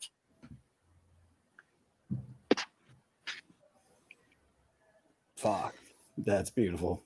Sounds like I missed the first half of a really beautiful poem. Murph, are you crying? Love is action. No. I'm just There's a lot. There's a lot going on. I love that. Love is action. That is beautiful. Thank you. Thank you. Seems like you're a little choked up, Murph. Yeah, this is when I go to this. Can't feel too many things. That was fucking beautiful. Thank you. I got another cookie. You noticed that they silenced me right after I said Mikey Sherrill. Yeah, they did. No, you got froze right away. Dude, we have our things. We got Frelinghuysen. These Frelinghuysen dynasty fuckers. They're monitoring the fiber optics. Now, Murph, how you feel? Murph, do you feel like you've gotten? Is there anything else you want to get off your chest? Nah, man. The kids got it. The kids got it. They do. And we just gotta play our part and stay in our lane, and we all gotta just keep pushing towards that goal, man. They got it. Love is action. That was very, very beautiful. Thank you. We got to remember, I can't think of one social movement in the history of America where the young people were wrong. Name one. Never. Now there's enough momentum built from like the kids, but then you get to a certain age, sometimes you sell out. You know, I'm not going to call, I don't want to be a generationalist. I'm like the boomers and fuck them and all that. The Woods, the hippie movement of the 60s and the Black Panthers. And then as they, come together and then people sell out, you want to blame it on ageism. You want to blame whatever. All the isms need to topple. It's capitalism at the top. The kids get it and they're fucking passionate and they're motivated. And we just got to play our role and make way for them because they'll get it. Riley Soliner does point out that the Hitler Youth was a misguided youth movement. Now to be Riley, I love you skunk. It's true. He's right. He's not wrong. I said wrong. In the history of this country. Misguided. But of course, there's misguided kids. I mean, the big societal things. Because there's one pop-up. It's the kids and the Quakers. You got one dictator. Fuck the idols. Fuck the one person at the top. Mm-hmm. It's collective. Mm-hmm. It's all of us. Mm-hmm. Hitler, if you know what, and I'll say this, maybe this is controversial. I didn't see that movie with ScarJo and the New Zealand filmmaker who made the comedy about the Nazis. I don't know. I forget whatever that picture was called. Oh, Jojo Rabbit. Jojo Rabbit. Yeah. I didn't see it. I liked it. But again, all I'll say about that is I don't know if it was sympathetic towards the Hitler Youth or what. I don't know. I didn't see it, so I won't speak. I wouldn't say that. All right. But there was a love story involved where it was like, oh, maybe a little Hitler baby boy loves and maybe we root for him. I don't know. Yeah, he was a brainwashed. Yeah, okay. It's all right. Yeah. Whatever it was. My point is if Hitler Youth did not have if the youth movement like that was on board collectively together and they were actually moving towards progress, not towards fear and towards oppression. Maybe the Hitler Youth could have been something else in a like Berenstein Bears universe. Let's not end like the Hitler Youth. You're right. Fuck the Hitler Youth. You're right. Now we're getting into the late hours. Now I'm trying to Murph, people can join the IWW. IWW.org. Honestly, go there and like I said, I've been knee deep in it and really trying to learn a lot over the last few years. Even more so, I always heard of them as like kind of an organization, but they're doing great work. The membership is now on a surge.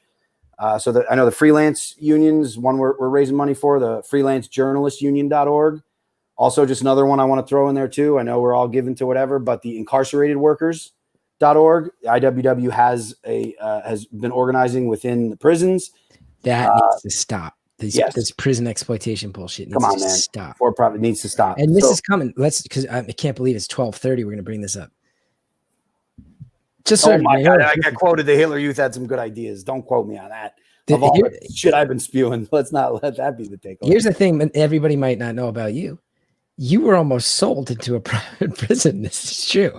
This is true. Kids for Cash. If you want to go on Wikipedia, Kids for Cash. I was a few weeks out removed. Yes, less than a year removed from when in Luzerne County, I was pinched for some drug stuff, whatever.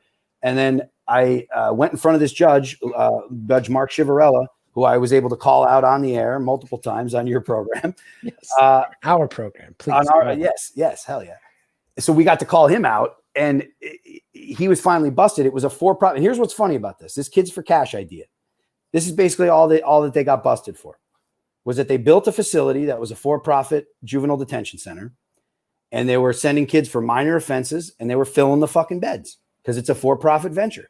And they were getting kickbacks. Chivarella got $2 million, $3 million in kickbacks, and so did Michael Conahan, another judge who was involved in Luzerne County, Pennsylvania. I went before them less than a year before they started building the for-profit. So I just did some time in Luzerne County in the county facility. So I didn't get sent to the private place for multiple years, but thousands of kids did, and those families were ripped apart. And they finally got called out on this. And here's the rub. That's the whole goddamn prison industrial complex. They were on the forefront of this. This is for-profit prisons. This is what they do. It's minor offenses, and they send people away. Their whole thing is fill beds. You got to keep beds. If you're running a hotel, how do you make money? You got to fucking put asses in the beds. So that's the same thing they're doing right now. And what's really sickening is now they're doing this decarceration because of COVID, because prisoners are in a situation where it's a goddamn death trap, and they can't, and they're getting filled. So they're going, well, we'll release some people to house arrest. Well, who do I fucking find? Who'd they get?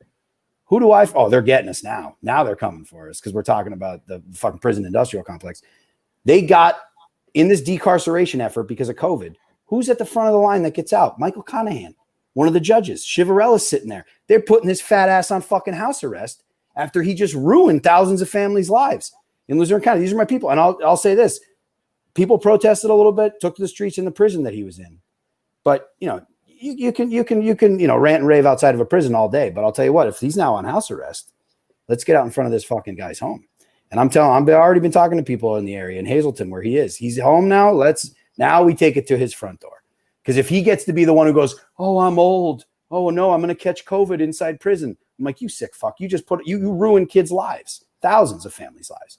And now you're at the front of the line when they talk about decarcerating to get people out of the lines of COVID. It's not some fucking guy who got caught with a joint. It's not it's not these kids. It's the fucking judge who literally sold children into these prisons. Is now he gets on house arrest and gets to go home. He won't sleep well. I'll make sure of that. I thank you for being here. I thank everybody for watching. And I just want to say, fight your fights. Yes. I love your battles. Now is not the year to sit on the sidelines. Black Lives Matter. Yes. Workers of the world unite. Yes. These things all go hand in hand. They all go hand in hand. Let's march as fight to fight. And I want to quote one of the great union songs of all time. Which side are you on? You don't get to, if you're on the sidelines, that means you're on their team this year. You pick your team. Get in a lane and let's move. You pick your team this year. Do I wish Joe Biden could finish a sentence? I do. Absolutely. Am I going to vote for him? Well, the other option is fascism. So yes. Yeah. And I'm okay with the harm reduction. He wrote the crime bill. Let's be honest. He wrote the goddamn crime bill. He's not a saint. But dude, my brother just sent me. I'm not going to get in that lane. Do you know that there's a story that when he was a lifeguard in the 60s, he fought a gang leader named Corn Pops who had a rusty straight razor? Fucking Corn Pop story. But journalists have verified it. Journalists have verified it. It's a thing. It's a thing. Dude, there's people. He's from Scranton. He's born and raised in Scranton. There's people who say they were there. There's people journalists found an obituary for Corn Pop. Yes. There's people who were like, we remember him getting into it with Corn Pop. He also said he marched alongside. He also said he was arrested with Nelson Mandela fighting apartheid. Bullshit. Yeah, that's bullshit. Baloney. No, the Corn Pop thing is real. I looked it up today. Corn Pop's a real person. Is there anything? I think the number one thing that I've ever been excited about with Joe Biden was finding out that he once had a length of chain and had to fight a man named Corn Pop with a straight razor. I mean, listen, I love that's the best thing, but the rest of his 40-year career as a public servant has been questionable at best. A lot of questionable. But again, I don't want to get in the electoral harm reduction. I get it. I'm down with it. None of it. We got a legitimate fascist who's trying to make a play right now. Yeah, the other guy's saying he's going to put military in our streets. I'm with that. I'm with that. But let's not suck off Joey Scranton Joe just yet. Not yet. And I think you got to do with the electoral politics lane again. I don't want to get in your lane. Remember, everybody, join the IWW. Be a footloose wobbly. Let's end on what Red Actley just said. Vote for Corn Pop. Everybody. Corn Pop for Prez. Corn Pop 2020. Corn Pop 2020. All right, everybody. Love you, kids. Thanks for watching Planet Scum. Thanks, brother. And thanks to, of course, Bryson, Jess, Hexagon, Dave, the whole team that organized. You guys are running an incredible thing here. Robbie Hoffman tomorrow night, Riley Soliner Saturday morning, Connor Ratliff and Griffin Newman Sunday afternoon. And don't forget on Monday, the debut, Who Wants to 69 with Martin Urbano. It's going to be really fun. We'll see you soon.